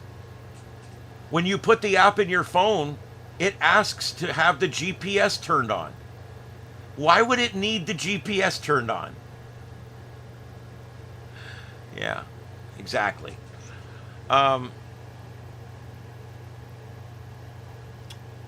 Yes, they identify ratings by what they call a share. Like if we get a 10 share, that means 10 out of every 100 radios has us on. And that's about what we get, by the way. We get a huge share, and that's how it is. And then what you do is you take your share divided by the total number of listeners, and that gives you your roughly your amount of listeners. So if you've got 1 million listeners and you've got a 10 share, you're going to have 100,000 listeners. That's how they figured that out. And it's not quite as accurate as the internet. Because honest to God, when YouTube says I have 250 viewers, I literally had 250 viewers. They may not have stayed but 5 minutes, but I had them. With my radio station, you don't really know for sure, but we do use Nielsen ratings, which is the industry standard, okay, for ratings. And according to Nielsen, we're number one. We're the number 1 or 2 show on the number 1 station every single book. And I just hate to walk away from that. But yep, that's how it's done. And they measure other things like Hume and things like that, which is like the amount of people returning, the amount of average time they spend. There's a lot of different things like that they measure, different metrics. But if you just want raw listeners, then you just take your Hume divided by the total listeners. I'm sorry, you take your share and you divide it by the total listeners. Yep, that's how it's done. And here's the thing, we're not allowed to talk on the air about it. I can talk on here about it, but I'm not allowed to mention that we're the number 1 show on the radio. It's against the law. I know it's stupid, but it is just another one of those stupid things that our government does. It's against the law for me to go on the radio and say we're the number 1 show. And they won't let you do it. So, but I can do it on here. We can actually go on our website and do it too. But we're not allowed to say it over the air that we're being judged on. So it's basically how it works. Because what they had was stations that every promo was, we're the number 1 station in Southwest Florida. We're the number 1 station. And you can imagine why they did it. They had to curb that because people were, it was either 10 different stations all claiming to be number 1 or a number 1 station just walking all over everybody because they're allowed to keep talking about it all the time, one way or the other. I don't necessarily agree with the rule, but I understand it. All right, anyway, so that's that. I like commercial radio. It's a lot of fun. And we are moving. It's going to be a little further drive. It's going to be 3 times the drive. I'm going from 12 to 15 minutes to 45 minutes to work. That's going to suck. The good news is we are moving from 8-year-old studios, which we're in now, that are still in really nice condition, other than they flooded 3 times. But they're still in nice condition. But we're moving into brand new studios. Everything will be new. New boards, new everything. All new furniture, all new carpet, all new, an entire building. And my company just bought out another big company in town, and we're going to have like 14 radio stations, 4 TV stations, and 3 print medias in the same building. That's probably going to make us the largest locally owned, locally operated, non-publicly shared broadcast entity in the country. Kind of a neat thing. No, they're not.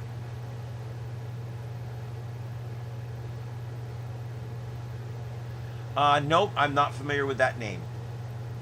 I mean, it's my uncle's name, but I mean, I don't know of anybody at the radio station named Martin.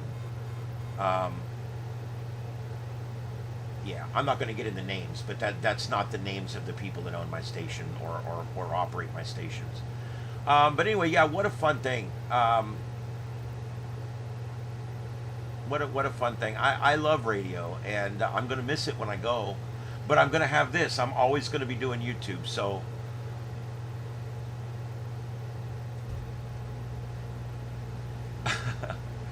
You know, Crowbar, I have to honestly say, I got sick of putting other things...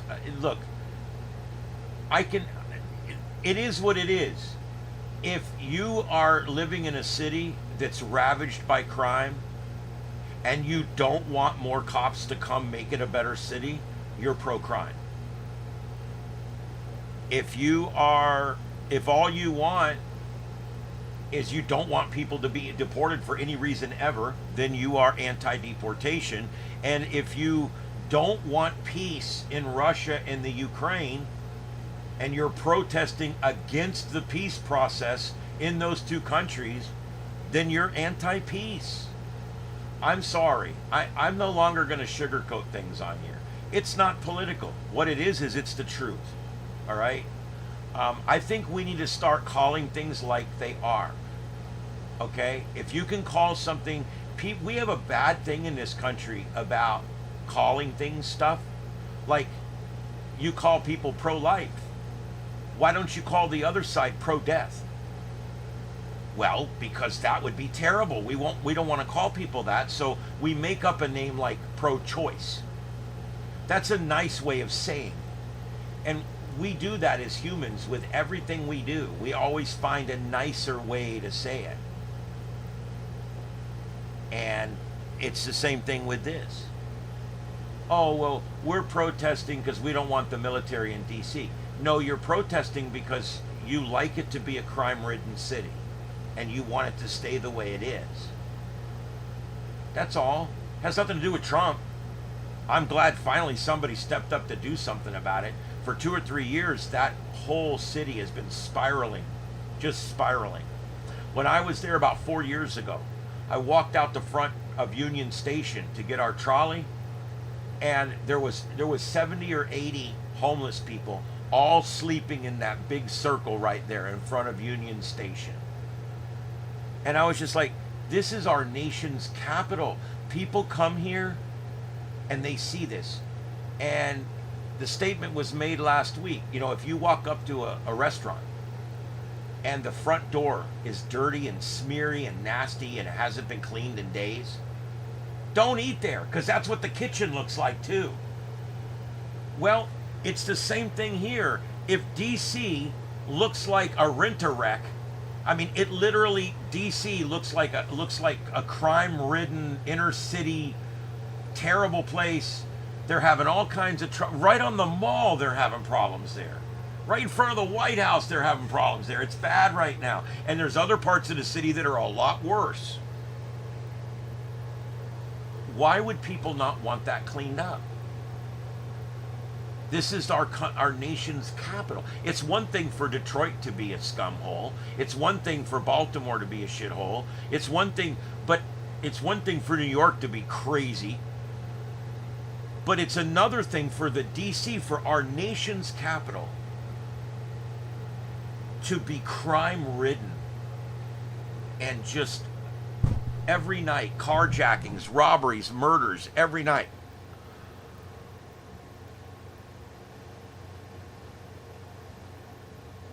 Yep.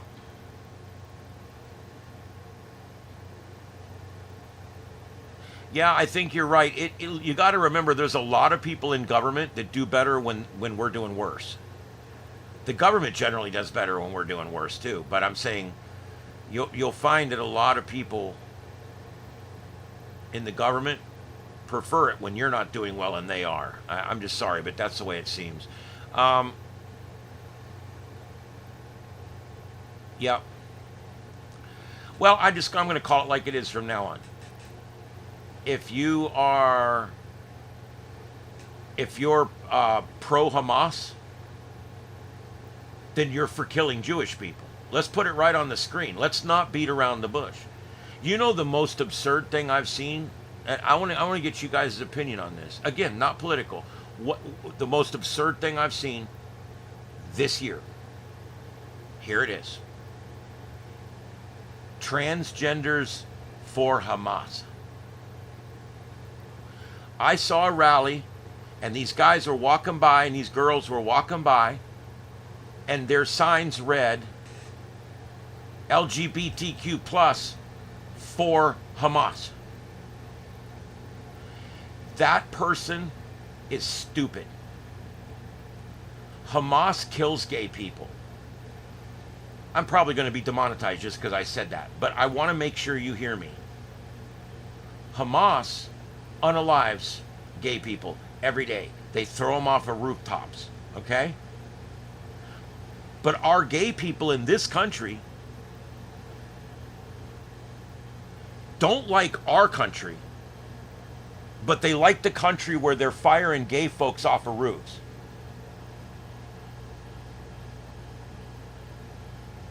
That is the most ignorant thing I've seen in a very long time. How can, that's literally like the chickens supporting the wolf. What are we doing? I don't get it. Do we hear what's going on in the world out there? Gays for Hamas? Hamas openly unalives these people. We treat them great. They're us. They're part of us. We're over all that here. Everything's great here. You can do whoever you want here. But they want to support someone over there that thinks that they should be unalived for their lifestyle. What world is this? What craziness is this? They would toss them off a building in Iran. You're absolutely correct, Junior.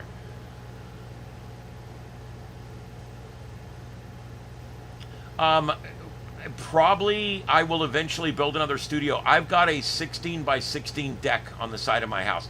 This is 14 by 12. So 16 by 16 would give me a larger studio than I have here by quite a bit. What I'm going to do is I've got 2 bedrooms upstairs. I'll probably be living there myself. So what I'm going to do is I'll sleep in the back room, and I'm going to turn the front bedroom into a small studio. And that will get me by until I build my studio outside. If I'm doing well on YouTube and I'm making money and things are going good, I'm going to build a nice big studio. I eventually would love to have it to where folks can come up and stay with me and do broadcasting with me and all kinds of stuff up there. It's going to be a lot of fun. It's a beautiful place up on the side of a mountain, and with a 16 by 16 studio, we would have a really nice studio there. And they got fiber run right to the bottom of my street. So I'll have fiber up there. So we'll have fiber, electricity, we got everything we need to make YouTube up there. It's going to be great. And the other thing that's great is there's a lot more to drive and see close by. And so, and the weather's nicer. Got a lot nicer weather. Down here, there's 6 months out of the year you can't do anything during the day. And we're right in the middle of that now. I got stuff to work on my car. I can't even go do it. It's still 80 something degrees at 10 o'clock at night. And I have nowhere to pull it in. to get out of the heat. So I can't even work on my car right now. This heat is just terrible. Um, I can't wait to get up there where I can move on stuff. Yes, common sense is not that common anymore. It really isn't. A lot of people live in an alternate universe, and you know what created that? And I'm not blaming it. I'm drawing it out. Social media is a cause of this, and I'll tell you why. Okay. Um, when you're on social media and you get passionate about something and you go write something, that will then get shared by other people. And before long, people believe that what you wrote is a fact. And that's true. Do I believe it should be policed in any way? Absolutely not. Speech should never be policed.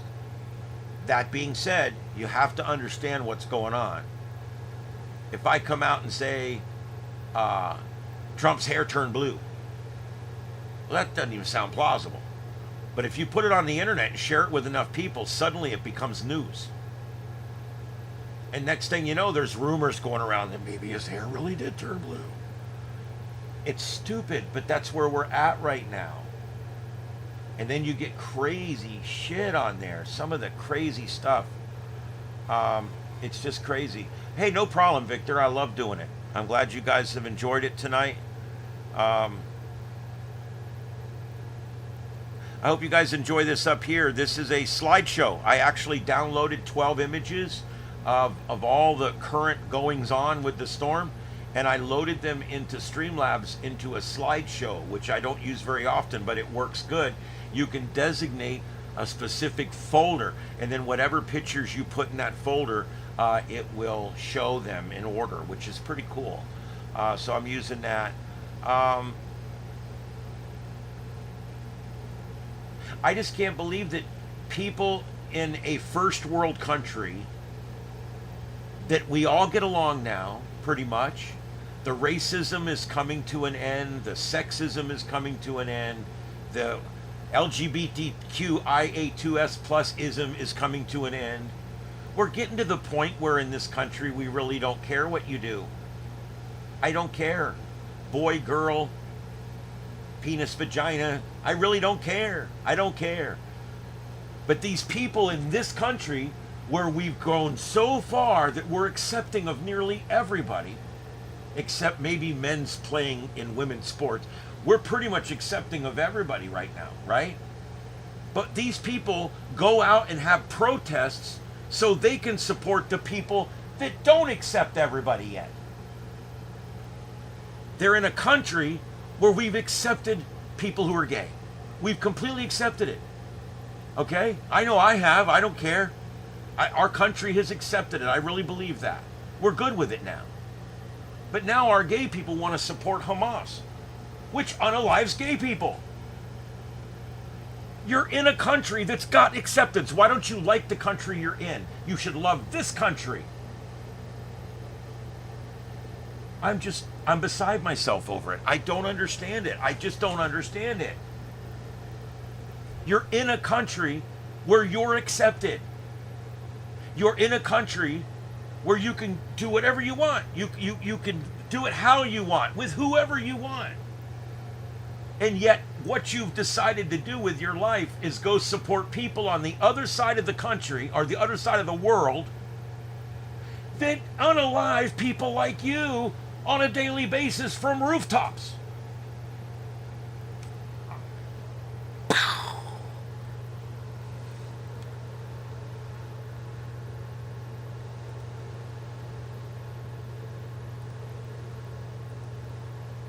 I don't know. I don't even know what to say at this point.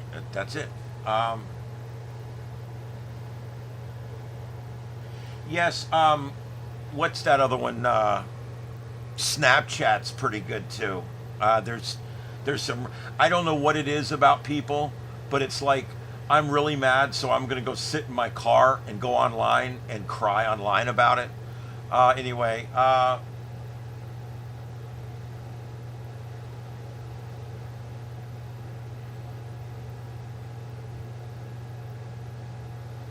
Well, okay, you have to start somewhere. Seth, I look at it this way. We got to start somewhere. I say start in the epicenter. Start where it all starts, DC. If we've got, I don't believe in moving federal troops onto the streets of United States. However, we've reached a point where we have to do things we don't like. Okay? I don't like this. I didn't like sending the troops to LA, but it worked.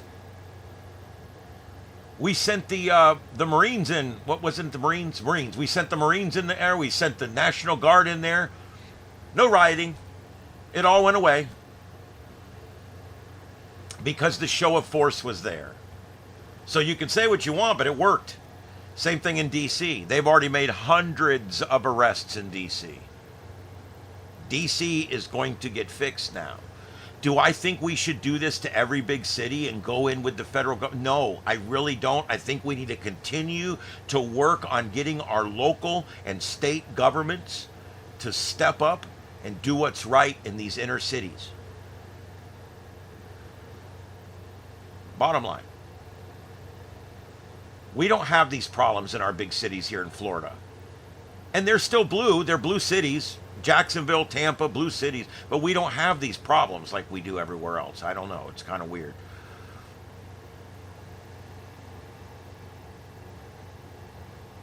Zoosh, we did the hurricane earlier. I'd be glad to run through it again. It's been a little while. So yeah, absolutely. I come in and I do the main topics. And then I will go on and talk about what everybody else wants to talk about. And so I'll do it however you guys want to do it. We cover everything in here, not just hurricanes. So, but I will go back to that because we probably should at this point.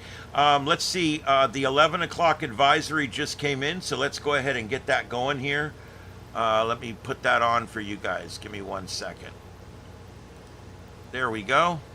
All right, so here we go. As of the 11 p.m. Atlantic Standard Time advisory number 23 from the National Hurricane Center in Miami, Florida. Current location 20.3 north and 65.1 west. Maximum sustained wind currently holding at 140 miles an hour.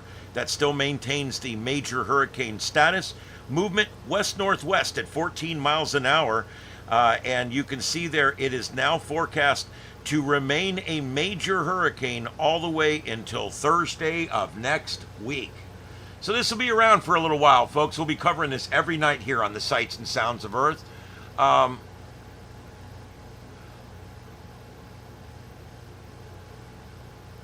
I do appreciate that. I do appreciate that. I try to cover a wide range of things without covering too wide a range of things. I don't want to say, okay, now we're going to talk about crocheting and knitting. You know, I try not to get too far out of my wheelhouse. All right. Let's see what else we got here. I'm snorting. It's pretty bad. All right. This is our areas that we're watching out there. We've got a couple of areas here that we're watching. And what you want to notice with this is this one down here. This one down here is the one we got to watch. And as I already discussed earlier, this here is just going to go out. I'm not expecting much out of it. Erin, as we know, is going to come in and go out like that. This one here, however, is going to form somewhere in this area, and it's going to move off, it looks like, in this direction. That's more of a dangerous scenario for us. Two of the major models right now are showing it washing out. One of the models, the American model, is showing something different. Let's take a look at that. Let's go ahead and pull up the American model here and go through this. Let me erase all my scribble. There we go. And here we go. This is the GFS model. Let me go ahead and go back to the other screen. Oh, come on.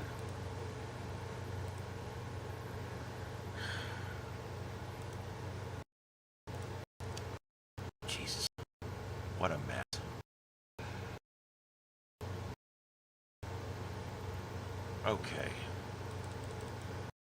Okay, so here we go. This is our model run. You can see our big storm here at 974 millibars, and you can see that it continues deepening. 960, 956, 952. This is come Tuesday, 947. as it starts to make that turn 940. This is a Cat 3 or 4 hurricane. So the models, this model specifically, and one or two of the others, are showing significant strengthening still. So even though this thing went up to 5, come down to 4, we're still looking. This one's, we're still looking at this one there. And okay, so here we go. It's going to go up the East Coast. Now look at what's behind it. Do you see this low pressure system down here? I want you to keep an eye on this low pressure system as we go forward in time. Remember, this is only one model, but it's also the best performing model. So let's take a look at what does it think that this low pressure is going to do. Here it comes. Very low. See how low it is? It's way down there. It's down lower like the Lesser Antilles. All right, and it's going to come right up through there. 985 millibars, Cat 2 storm, Cat 3 storm, Cat 4 storm. And then we have land interaction with Haiti, land interaction with the mountains in Cuba, and it emerges off of Cuba as a Cat 1 or 2 hurricane, and then begins to strengthen again. And this one has it crossing the Keys as a Cat 2 or 3 hurricane, coming right up the East Coast, going right over my studio here at 954 millibars. That's a Cat 3 or 4 hurricane. That's sitting right over my studio. 953, 952, still strengthening as it goes into the Panhandle at 961 millibars. This is a scary model. This would affect a lot of people, not to mention the people in the Caribbean. But you're talking a direct strike on the Keys. You're talking a skirt right up Naples, Fort Myers. You're talking about a skirting right up past Tampa. This scenario right here would bring a flood back into my mother's house again. So let's just hope this one doesn't happen, because that's the last thing this woman needs right now. And there we go, 975. It goes up into Alabama and then Mississippi, and then crosses to Mississippi and goes out into the plains. That's the concern right now, is this model right here. And then there's another one behind that, but that one's getting pulled up. That one gets pulled up by the high, so by the Bermuda high. So, but I want you to notice that this high builds in as this storm gets inside the Caribbean. See, once we get into the Caribbean down here, this high pressure system builds in, and this becomes the Bermuda high. And this high puts in a dome like of pressure here that prevents any of these storms that are coming in from they try to go up and they can't. They have to go into the United States. When this high is not here, if this high was not here, then this storm would have just turned up and gone out, just like the one that's going now. So it's that high we have to watch out for, and that is, of course, what we're looking at. So, and as we go forward here, is this going to let me do it here? Let's see here. Click there, and then there. Okay, nope, it's still not letting me do it. Shit. Oh well. Okay, so as we go forward in time here, again, this goes right up past Florida as a big hurricane, and right into Alabama, right into Biloxi, right into Mobile and Biloxi. All right, let's see here. Remember, this is only one model. This is nothing anybody needs to be worried about yet. This is 15 days away. Let's not get upset. There you go. Got to stock the fridge. Yeah.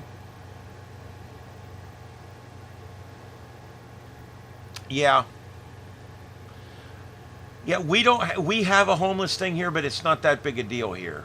And it's not because we violate their rights or we run them off or anything else. Do you want to know where the big difference is and why certain places have all of the homeless people and other places don't? It has nothing to do with your well, it has little to do with your weather. It has little to do with how nice your people are, how much donations they give. It has little to do with how much woods they can pitch their tent in. It has little to do with the environment on the street. It's proximity to free government resources. That's what brings the homeless. The reason we don't have a big homeless problem here is because we don't give out the handouts here like they're crazy. We do have homeless shelters, good ones. They get some government money, they get funding from private individuals. We do everything everybody else does, but we don't have this big, huge homeless problem here because we don't put 50 million resources that they need right in front of their face right here in our town. When you do that, they all move to your town. The reason we don't have a lot of homeless people in Fort Myers is because they're all in Los Angeles. All right? These homeless people know where to go. They're going to go to a place where they're going to get all the services from. And that's the bottom line. So if you wonder why there's so many homeless in your town, it's not that you guys are nice folks. It's not that they like your woods to sleep in or that the weather's better. It's none of that. It's how many and how often and how prevalent the services are provided by the government. And I'm talking everything from feeding services. Look, if you go to Pennsylvania, go to what is that? I'm trying to think what that area is called down there, where all the heroin addicts are. If you go down there and you start looking around, what you're going to find is every 5 minutes a car pulls up from a Christian organization. There's some other religions involved too, but it's mostly Christian. The Jewish also get involved, and they distribute food to these people. Now, I don't necessarily have a problem with that, but that's why they're there. Let's not mince words, okay? If you've got 15 Christian organizations feeding people on regular intervals at this intersection, there will always be homeless people at that intersection. As long as your government is going to provide free housing in hotels or whatever for homeless people, you're going to have a lot of homeless people. These big cities, they're like, hey, we just put up our homeless population in these 2 big closed down hotels. You know what problem they had? The next day there was another 50,000 more, and they had nowhere to put them. And as soon as they find a place for them, there's 50,000 more. Why? Because you put the last 50,000 up. It's gotta be the school of hard knocks. The only way to do this is you gotta get some of these people that want to re-enter the workforce. You gotta get some of these people that don't want to be bums anymore. And the way you do that is by lifting them up, not giving them a handout. There's ways to do it. I'm not saying people should starve, but hey, hunger's a great motivator. If you're fed every hour someone stops by and hands you a styrofoam thing full of food, it's more food than you can even eat. We sit there and watch that Skid Row cam. I'll watch the same bums get food from 3 different organizations. Are they ever going to do anything with their life? Hell no, because look what they got. Look what they got going on. Many of these towns, they can even apply for and get free cell phones. I mean, it's crazy. And yes, we have that too. It's a little harder to be a vagrant in Florida because our laws are written in such a way that you can't be a vagrant on the middle of the sidewalk. You know how you see on Skid Row? You see there's tents all down the sidewalk. You can't do that here. You have to go put it on the grass around the corner or something. I mean, that's a start right there. I don't believe in mistreating these people. I believe in no longer giving handouts. I believe in only hand-ups, and that's it. And I don't think as a society that many of us are willing to do that. A lot of people think with their heart, and a lot of people think with their brain. The people that think with their heart bring free food out every day. And are they good people? Yes, they're good people. They are, seriously. These Christians, even to a certain extent the government, they're trying to help. They're giving money. They're doing what they can. They're giving food to these people. They don't want them to starve. You're enabling them.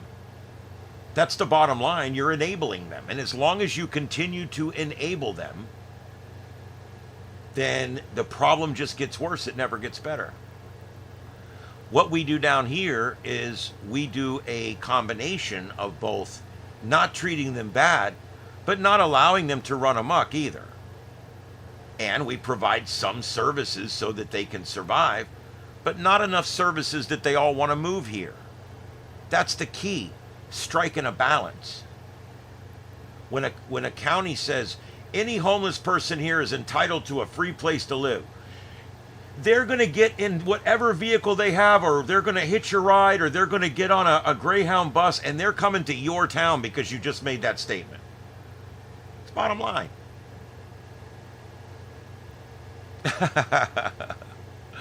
Yeah. And do you wonder why Florida's not in debt and California is billions with a B, billions with a B in debt? Florida, zero debt, none. We have no debt.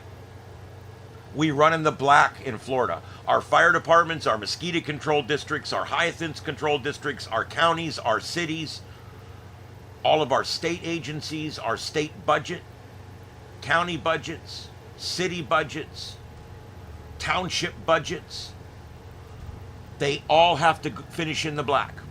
My fire department was $40,000 over one year because the chief was an incompetent boob. And we ran $40,000 over budget. The governor sent a man down to work with us. He said, you got to pay that 40 back by the end of this year. He says, if you do this 3 years in a row, we'll come in and remove your commanders and we put our own people in charge. They don't put up with it.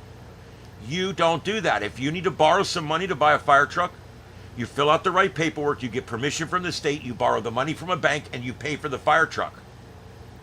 And then you make those payments over the next 4 years. You make bulk payments over the next 4 years to pay it off. That's the proper way to borrow money. We are not allowed to run a zero budget, so we have to borrow the money. And when you borrow the money, you have to be accountable for the money. And that's why our state has some of the lowest taxes in the country. And on the flip side, we don't have a lot of these problems that everybody else has. Do you know why California is $2 billion in debt and Florida has no debt at all? It's mostly social services. California gives out 5 times the cash that Florida does for food stamps. California does 25 times the spending on housing homeless people than Florida does. That comes right out of your pockets, folks. That's your money you're paying to your state. When you pay that state income tax, we don't have a state income tax. Oh my God, there's a some Star Wars fight going on. Oh, I don't know what that's all about. Anyway, I'm about to sign off here in just a few minutes, but this is fun stuff because I like to discuss things in a way that most people don't think about things. And when you really say what's really going on out loud, it sounds weird, but it's actually happening. Yep, all the handouts do is they perpetuate it. Just like you said, it's enabling. You're enabling them.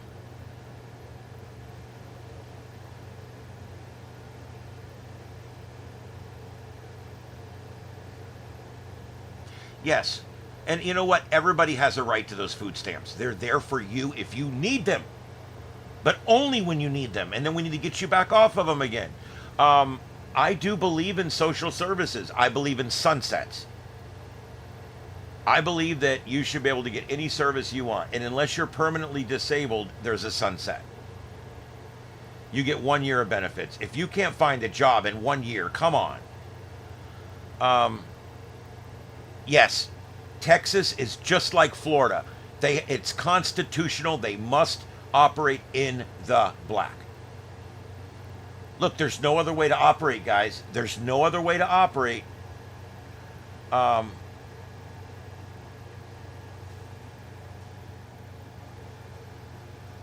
Yep. Let's see here.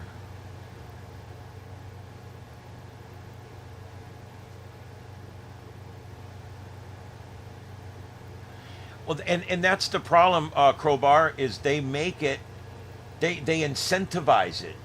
It's been the same problem with illegal immigration. They incentivize it. When you say, hey, all illegals are going to get health care, everybody starts walking this way. I mean, we don't even need a wall as long as we just de-incentivize what we're doing right now. We probably would be okay. I believe in helping everybody out that's under it right now. I believe in helping anybody that needs help for a little while. But only helping you up to get going again. No one, unless you're permanently disabled, and I mean permanently disabled, not I managed to get it through somewhere, but I mean permanently disabled. If you're not permanently disabled, then you need to work. And if you're not willing to work, then I have no sympathy for you. But I will tell you that most homeless people, a majority of homeless people, it's a choice. It's a choice. They've had plenty of opportunities to move up, to move out, to move over. And it's a choice to stay where they're at. It's a lifestyle. It's a lifestyle where you have no alarm clocks, no bills, no landlord beating on the door. Nobody, nothing.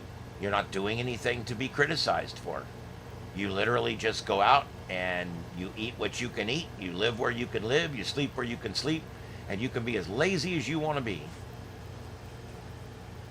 And I think it has more to do with freedom than laziness. Laziness is definitely a part of it. There's a lot of lazy ass people, but I think it's more than laziness. I think a lot of it is just lifestyle. They found a life here where, hey, yeah, I smell a little bit. I don't get a shower all that often, but I've learned how to game the system. And I just go out and game the system every day. That's what I do. And that's what these people do.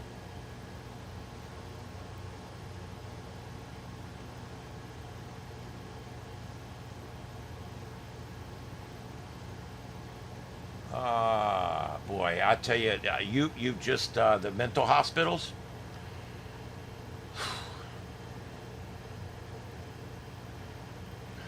I'm going to be honest. I have very mixed emotions about mental hospitals. I did some studying years ago. I got enamored a little bit with it and started studying the United States history with state-run mental hospitals. It's a bad past, dude. It's a bad past. We would have to figure out several things first. Number one, thresholds. Who do we put in? Who do we not put in? Nobody can answer that. It's a very difficult question. Number two, how long do you stay in? Is it a lifetime thing? Are these people forced to stay there, or is this voluntary? Is it so it's a prison? If it's a prison, so we're taking their civil rights away without convicting them of a crime? I mean, there's a lot. This is fraught with trouble. And I don't like it. I don't like mental institutions. Every single mental institution there ever was a source of abuse. Every mental institution that's ever existed was eventually shut down because they were abusing patients, or finally shut down because the system was shut down because the whole thing was abusing patients. So it's easy to say we need our mental institutions back, and it's easy for me to agree with you because I see the point and I agree with you. Then I fall back on all the research I've done over the years about these mental institutions, and it's crazy. It's bad. It is just, oh my God. So I don't know. I don't trust people today. I actually trust people today less than I would have trusted somebody 70 years ago to run a mental hospital. Sorry. I don't trust that you can put people in this place and they won't be treated like shit.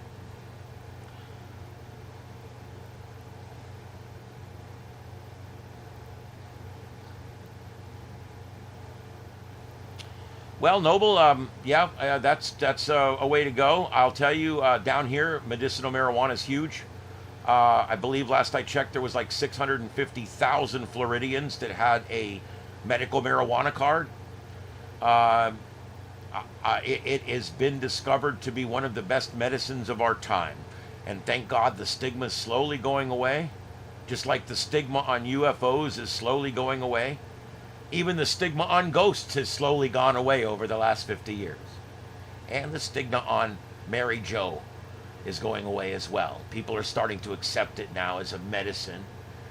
They see it for its real medicinal values. And the other thing that happened down here, I'm going to be straight up, they just deregulated hemp down here in Florida, and you can now buy THC marijuana, smoking it, right at your local dispensary. So basically, it's legal now here for recreational consumption. And the recreational is back on the bill again, and we're going to get, I think, the 60% down here this time. We got up to 57% last time. You need 60% to pass. And our governor here pulled some shenanigans. I'm not a huge fan of our governor here. He pulled some shenanigans 2 or 3 times on these different bills, preventing the people's wish from being heard. But they've already got the signatures in this time around, and we are going to be voting on it again. It's kind of a moot point now, because with the new hemp laws, they have every kind of smokable, vapable, edible, Mary Joe that you could ever want right there at the dispensary or at your local head shop. You don't even have to have a license anymore to get it. So, and we are the 27th state to go fully legal, I think. This is a sweep across the country. It really is. And there won't be anywhere where it's illegal in another 5 years. It's happening fast. And it's happening because all it took was enough people to rationalize to the rest of the people, look, you're wrong. You've been wrong. Let's talk about this. Okay? All it takes is a loved one that used to think that marijuana was not only illegal, but it was the devil's cabbage. It was the thing that was ruining our youth. It's the thing that's damning everybody to being ignorant for the rest of their life. And you come to find out now. And then they end up with a family member that's having some really bad problems. And the pharmaceuticals aren't working. And they put them on weed. And now guess what? They're happy, productive family member again. They're going to work. Everything's going great. And it convinces people that otherwise would not be convinced otherwise to think otherwise. And that's exactly what's happening right now. Is even the hardcore people are starting to actually have friends and family that are going through this and seeing it. Marijuana is on the way to being the highest prescribed drug in the country. It'll eventually be prescribed more than heart medication, more than blood pressure medication. I mean, even more than analgesics. So,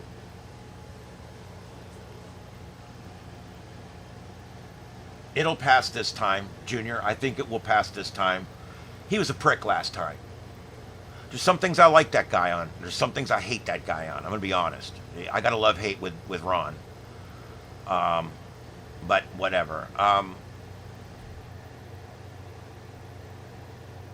Yeah. You know, most people find, does it make you lazy? It can. If you have a propensity of being lazy and you smoke a whole bunch of indica, yeah, your shit's in the couch. That's where it's going to be. But if you're, using a hybrid and you're using it properly and you're only taking what you're supposed to take to go to work or whatever, then it can be fine. It can work great for you. Noble, Aquarius, I agree with you. I have many of the same experiences that you do. Yeah, that's another thing, Dom. Booze is legal, and grass is still illegal. In this county last year, we had like 65 DUI fatalities and 0 marijuana fatalities. In the state of Florida, we had like 17,000 DUI fatalities and like 5 pot fatalities. I mean, if you can't see the profound difference, I mean, places where it's been legalized, would you believe the DUI arrests go down, DUI crashes go down? While marijuana-related crashes don't necessarily go up all that much.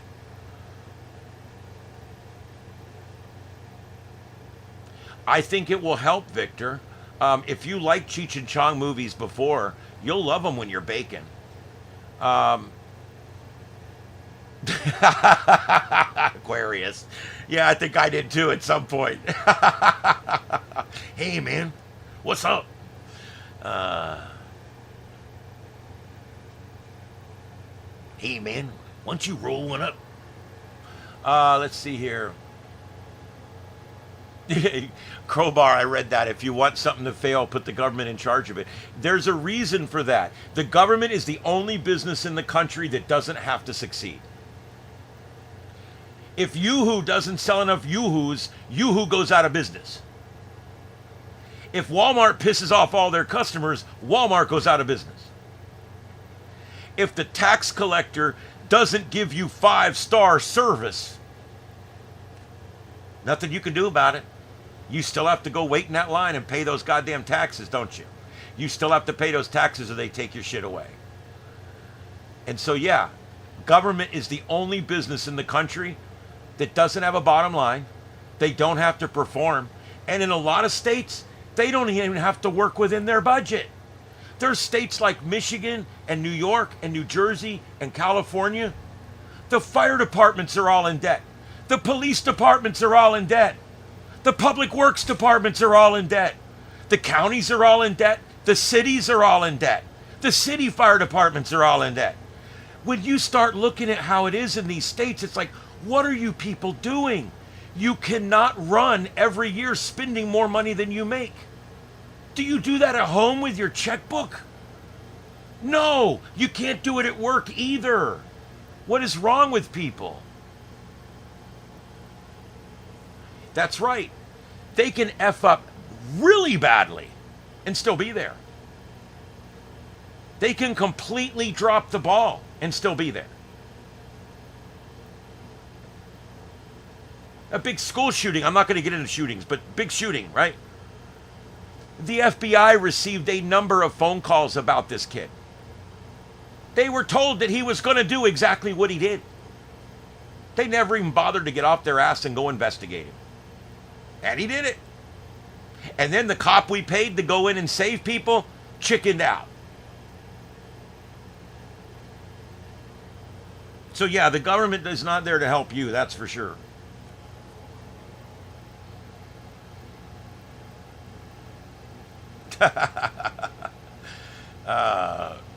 That's right. If you're in business and you screw up, you're out of business. That's just the way it is. When they're in business and they screw up, they have to raise your taxes, but they're still in business.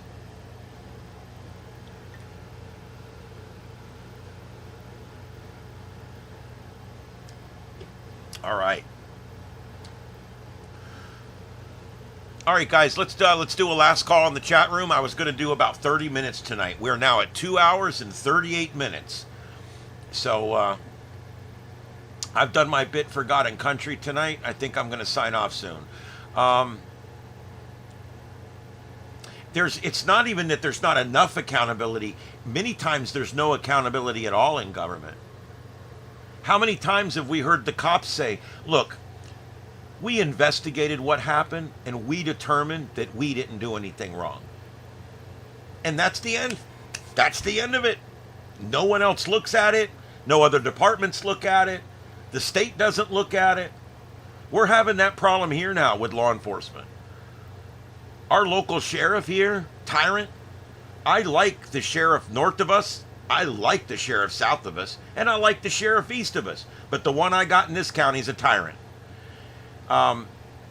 It's just amazing to me how it ends up that way, that you end up getting a sheriff somewhere that just goes out and violates everybody's rights. I've told this story on the air before, but I stood out here one night. I'm sitting in my bedroom and I wake up and it looks like a disco. Okay? Very patriotic disco because it's all red, white, and blue. So I put on my long black robe like I always do, grab my phone, and I go and I walk over by the fence. And I walk right up to the fence where this guy's standing, this cop is standing there talking to this man that's standing next to a bicycle. And The cop gets out of his car and he'd already talked to the guy once and went back to his car. The guy lights up a cigarette. He's nervous. Cops got him stopped. He didn't do anything wrong. Oh, he didn't have a tail light on his bike. He had a headlight. But by God, he didn't have a tail light on his bike. On his bicycle. It's not even an e-bike. And the cop pulled him over for that. 2 o'clock in the morning. Woke up all of our families with their goddamn blue lights. And I go stand out there. And while I'm standing there, this cop is talking like, treating this guy like a piece of shit. This Hispanic guy did not deserve to be treated this way. He's a hard-working man. He was going up to the store to get a drink. You've stopped him, or he was going up to get a pack of smokes or whatever, and you stopped him because he didn't have a light on the back of his bike.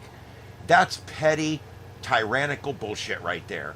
And then he's talking to the guy. He walks back up and he goes, "Put that cigarette out right now." That's how he's talking to the guy. "Put that cigarette out right now." And the guy drops the cigarette and he points at the ground. "Put that cigarette out right now." The guy drops the cigarette right where he pointed. And the guy goes, "Put it out." And so the guy puts his foot on it and he twists it to put it out. Cop walks back to his car again. Cop comes back up 10 minutes later. He says, "I wrote you an $85 citation for not having a light on the back of your bike. And I wrote you a $250 citation for littering the road by putting your cigarette butt on the road." And he wrote this man $330 something worth of tickets. This man that doesn't own a car, doesn't own a house, he's trying to make his way, he's legal in this country, he's working, he's doing his thing, and this cop has just fucked him hard. I mean hard. Because do you think he's going to be able to even make it down there to where you pay that fine? Do you think he's going to be able to come up with $380 or something to pay all these fines? No. Which means that the next time he runs into him, there'll be a warrant and he'll get the arrest. These cops do this on purpose. They literally preload people with warrants so that when they find them again, they can arrest them and ruin their frickin' life. I was a cop, and I'm embarrassed to say that I was a cop. And once that cop wrote in those tickets, he told that guy, he goes, "You get out of here and go get a taillight for your bike, and don't let me catch you back." And he's like treating him like shit. And I go, "Ugh." And the cop was jumped. He jumped because he never knew I was standing literally 5 feet from him. And I looked at him and I said, "Let me tell you something. I'm former with your department, and you're a tyrannical piece of shit." He goes, "What are you talking about?" And I said, "You wrote that man a ticket for littering when you told him to put his cigarette out, and you pointed at the ground and told him where to put it." And he got in his car and drove away and never said another word to me.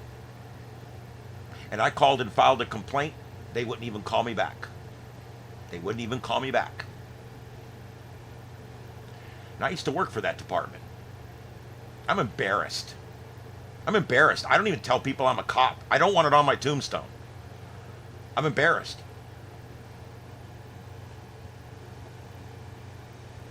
That movie was called Reefer Madness. And that movie that was created by the government is most of the reason that we have the stigma that we're still dealing with today. No one has ever gotten high and jumped out a window. Never. Ever. Not once. Ask GPT, he'll tell you. No one's ever jumped out a window because they got too high. No one's ever overdosed and died on it. No one's never gone into madness states with it. It's crazy to me. But that was the government. They created that movie called Reefer Madness. They paid for it. They funded it. And they pushed its release.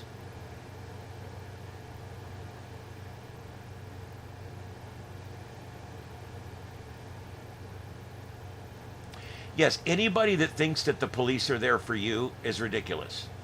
Because when they come to your house because you've been burglarized, the first thing they do is get your license and run your name. Now, why would they run your name? You're the victim of a burglary. Because all they really give a shit about is arrests. That's what gets sergeants promotions. Almost all departments promote based on self-initiated activity. Most departments go based on arrests, not convictions. And this is huge. You know that 80, 82, 84% of arrests are either pled out or null prost. They're pled or null prost. Why is that? Well, it's because many of the charges are trumped up bullshit to begin with. And because most people will just pay it. They'll just pay it because they don't want any more trouble with the government. So then they'll come out and say, look, we've got a 90% conviction rate. Bullshit. 80% of those people just pled out so they could get out of there. It's bullshit statistics.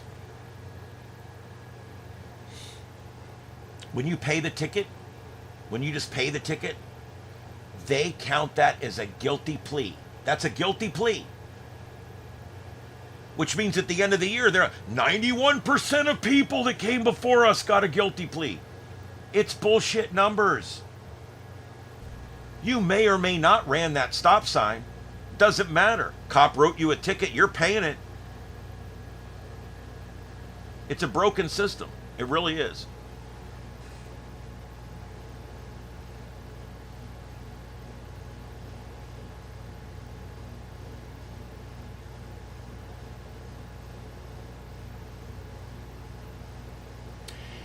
Yeah, when I the last two times I got pulled over in this neighborhood, I told him off on the side of the road, demanded a supervisor, was yelling, I want a supervisor right now. And I mean, yelling at them. And both times they just got back in their car and drove away. I told him, I'm a former cop. You're not going to push this shit over on me. You had no PC to stop me. I want to know what the PC is, and I want your supervisor out here before I give you my driver's license. Because you had no PC to stop me. And I said, and there's a camera on that intersection, and I know the people that run it. And both times they got back in their car and drove away. And guess what? I haven't been pulled over now in a couple of years. Because they know my vehicle. Now I got a new vehicle. So now we got to go through this process again. The best thing you can do is stand up for yourself. You don't want to get arrested, but you do want to stand up for your rights. I don't know. I don't see we got any cats out here. Eddie. Mama, you want to come in?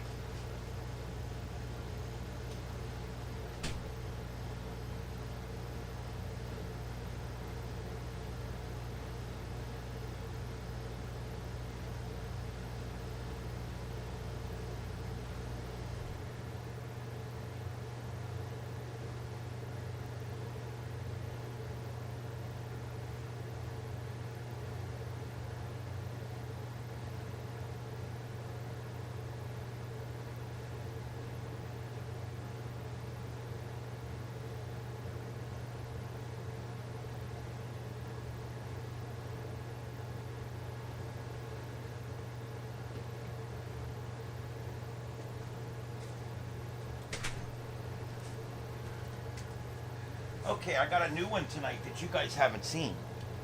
This is Littles. Littles and his 3 siblings. Say hi to everybody, Littles. Isn't he beautiful? He's the runt. He's a little one. Him and his 3 siblings were found behind a dumpster behind my stepson's work. And he found the mother first, and she had been killed by an animal. And she probably drew the animal away from her kittens, which were still way on milk. They didn't even really have their eyes open. When we got them, they really didn't have their eyes open yet. And he brought them to us, and we immediately started bottle feeding them. We'd take turns bottle feeding them, and we adopted 3 of them out eventually, and we kept Littles. My call screener adopted 1. His name is Spike. And then someone else adopted the other 2. They stayed together, and they're all doing great. We still get pictures and updates. And Kat just adopted yet another cat from me that we had here, another stray that wandered up pregnant. And we don't ever have to put them down here. I always find a home or find a place or whatever. So I try my best to not ever have to do anything serious unless they're really sick or something. We've got plenty of. Yeah, that's not Ed though. That's this is not Ed. This is Littles, and the name comes from the fact that we called them the Littles because we didn't have names for them. So we referred to the little cats as the Littles. Well, when they all got adopted out but him, he just became Littles because that's what we were calling the group. Yeah, and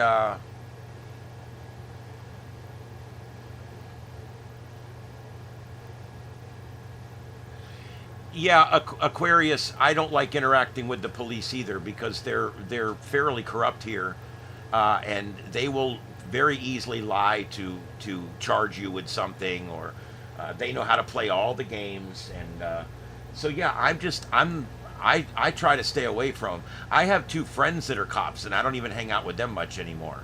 Um, I don't know. I've gotten to the point where I was a cop years ago, and things have changed so much from when I was a cop, and there was a lot of shit that went on back then that I didn't like.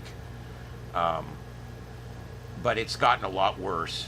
We had a sheriff back then that cared about the community, you know, and when he had to make an arrest or he had to chase somebody down or he had to shoot somebody, it was because we had to, you know. Nowadays, it's all about ego. It's all about, I don't know, it's all about the wrong things. It should be about the Constitution and then after that, state statutes. But instead, it's about situation and ego and outcome and all these other things that are not as important as whether it's statutorily legal or not. And I think a lot of law enforcement officers have fallen into the, well, if we don't have it, we'll make it up because they're bad people anyway. And then that eventually becomes everybody's bad, so who cares? I know when I was a cop, there was cops that were cops with me that had it in their head that there's two people in the world, cops and liars. And they get lied to a lot, and what ends up happening is they get lied to so much that they just feel like that everybody just does nothing but lie to them all the time. That's what happens 24/7. They get lied to. And they do get lied to a lot, but it's pretty cynical just to automatically assume that everybody's lying to you. Yeah.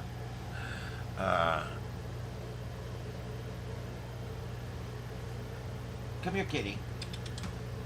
Where are you at? Come over here. Come here. He is strictly indoors. I don't let him out.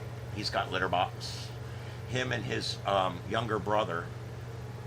Hey. Him and his younger brother both have litter boxes. Or they actually each have their own. I only dump it once a day, so I like to make sure they both have their own. Yep. So I got basically like 3 indoor cats, and then the rest of them are indoor outdoor. The rest of my house is open through a cat door that they can get in and out, and it works out okay. I got a lot of stray cats I feed too. I probably have about 8 cats that are mine, 8 or 9, and then I feed about 6 or 8 more a day that come wandering up here, different ones. And I get them fixed as soon as they wander up, and I can get them calm enough that I can get them in a cage. I take them and get them fixed.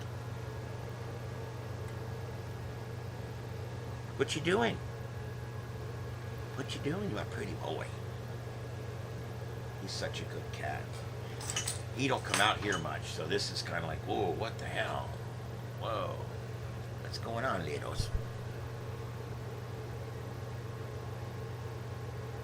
He's a beautiful cat, isn't he? Beautiful little gray tabby. I love tabbies. I've got a lot of black cats. You know why I got a lot of black cats? Black cats are the last ones to get adopted. It's a little bit the stigma of black cats, but it's just mostly people want colorful cats. They want the white ones or the gray ones. and it sucks. The black ones generally will be the last ones to get adopted, if at all. And so anytime I would go somewhere and people would say, look, I need somebody to take one of these cats, I'm like, all right, I'll take the black one. And I do that on purpose. So and when we adopt cats out, if they're not black, they adopt out easier. So I end up keeping all the black ones. I think I've got 3 or 4 black cats. It's just what I had. I had 2 or 3 before that have all passed now. But I just end up with lots of black cats because they're the least wanted color, unfortunately. And they make great cats. Some of my favorite cats have been black cats. They are the best, I think. Yeah, and I love tabbies too. Tabbies are really good. I've had a bunch of different cats, and a lot of them are just whatever. But any cat can be a good cat if you raise it right, and you show it love the whole time it's being raised. I mean, you can really get a good cat that's a real good companion to have. All right, guys, I'm coming up on 3 hours, and I'm also hitting the ceiling here. So, is there anything else?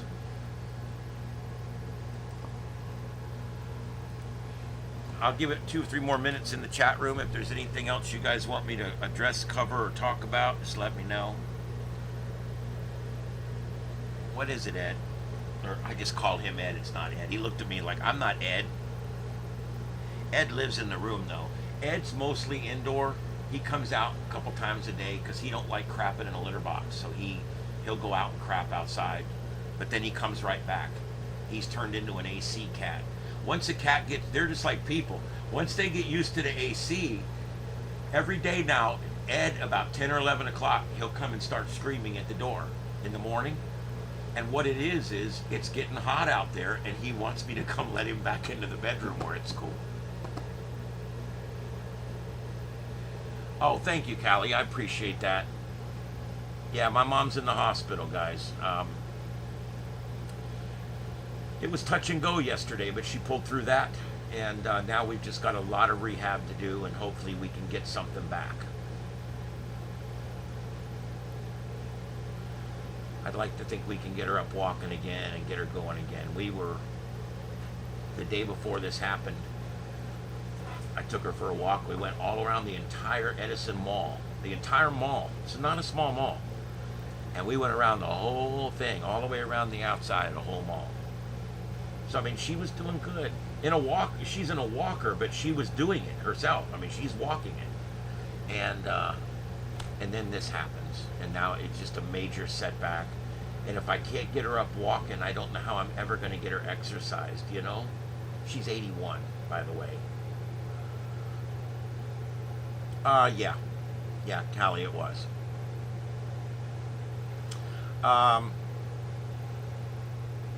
It's what took my grandma too, her mom. Probably what'll take me too. I guess there's worse ways to go. My granny didn't survive her first one, but my mom did survive hers. So now we got to try to get her back. She's doing okay. You know what? I thank God, with strokes, I mean, it takes a part of the brain. If it takes you here, you lose your personality. You'll still remember, that's Bob, that's Jim, but you'll have no feelings for those people, no personality, no jokes, no wits, no nothing, just facts. You become a Vulcan, basically. If it happens here, you won't remember shit. You can still walk and talk, but every day you're wondering, what the hell did I do in my life? I don't remember. If it happens back here, like it did, it affects your motor skills. And she still has her wits. She's telling jokes. I mean, she's still there. And she remembers everything. We were talking about shit that happened to me when I was a kid. I was trying to see if she could remember stuff. Do you remember that time, And she's like, oh, I remember that. That was so funny, what? And she remembers these things. So it's like, she's still there 100%. But this has affected her ability to move. Bilaterally, half of her body is not working right. So yeah. Um, oh, I will look that up. I'll put that on my show notes right now, or I'll forget. Let's see here. I literally keep a little notepad while I'm in show. I don't know where it went. Oh, there it is. And I literally paste anything in there that you guys tell me that I want to look up after the show because I won't remember it. All right, guys. Yeah, everybody have a good night out there. Remember, this storm is not coming to the United States, so let's just enjoy watching it go by. It's already been a 5. It's a 4 now, and maybe a 5 again. You about ready to go to bed, littles? It's like, hell no, there's all kinds of stuff to do in here. All right.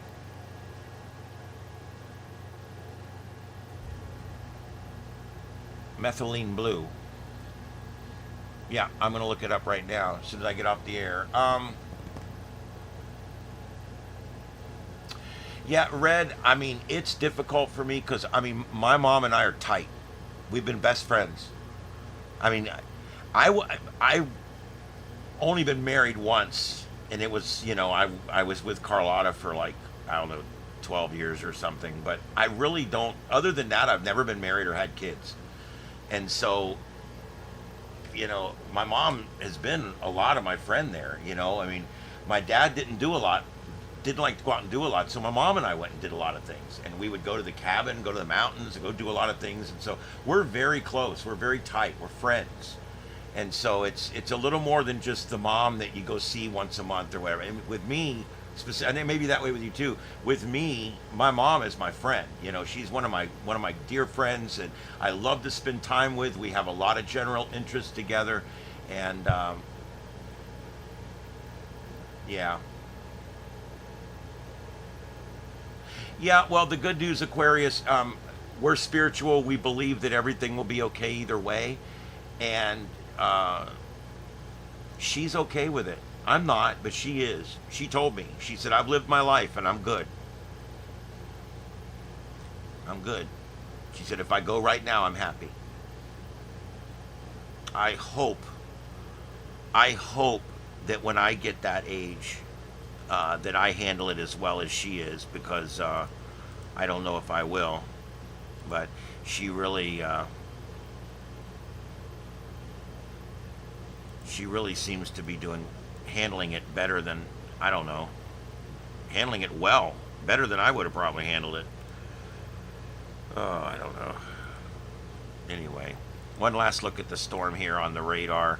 By the way, it will be out of radar range here by this time tomorrow, and we won't have any radar on it anymore.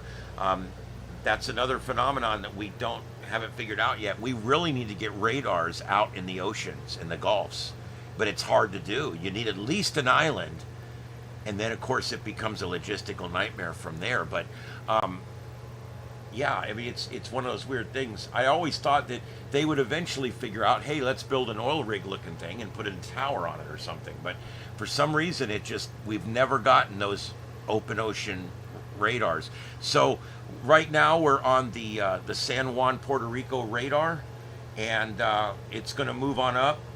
We will be able to see it probably on the Port-au-Prince radar from. Oh, God, what are you doing?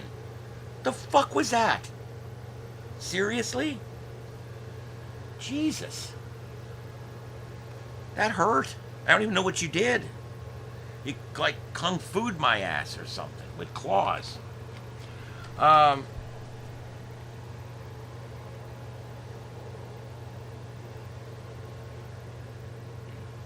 Yeah. Yeah, it's good. Older people, when they get up in their 70s and 80s, they become very accepting of the end. And that's just simply our brain preparing for what's going to happen. I love it. I think it's great. I don't want to die, but yet in another 10 or 15 years, when it becomes a real distinct possibility, hopefully my mind will be like my mother's and I'm okay with it. I'm hoping I get just like her when it's my time.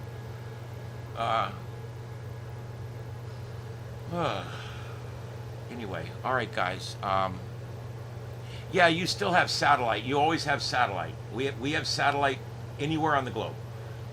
But radar has to be 250 miles from a tower site or we don't get it.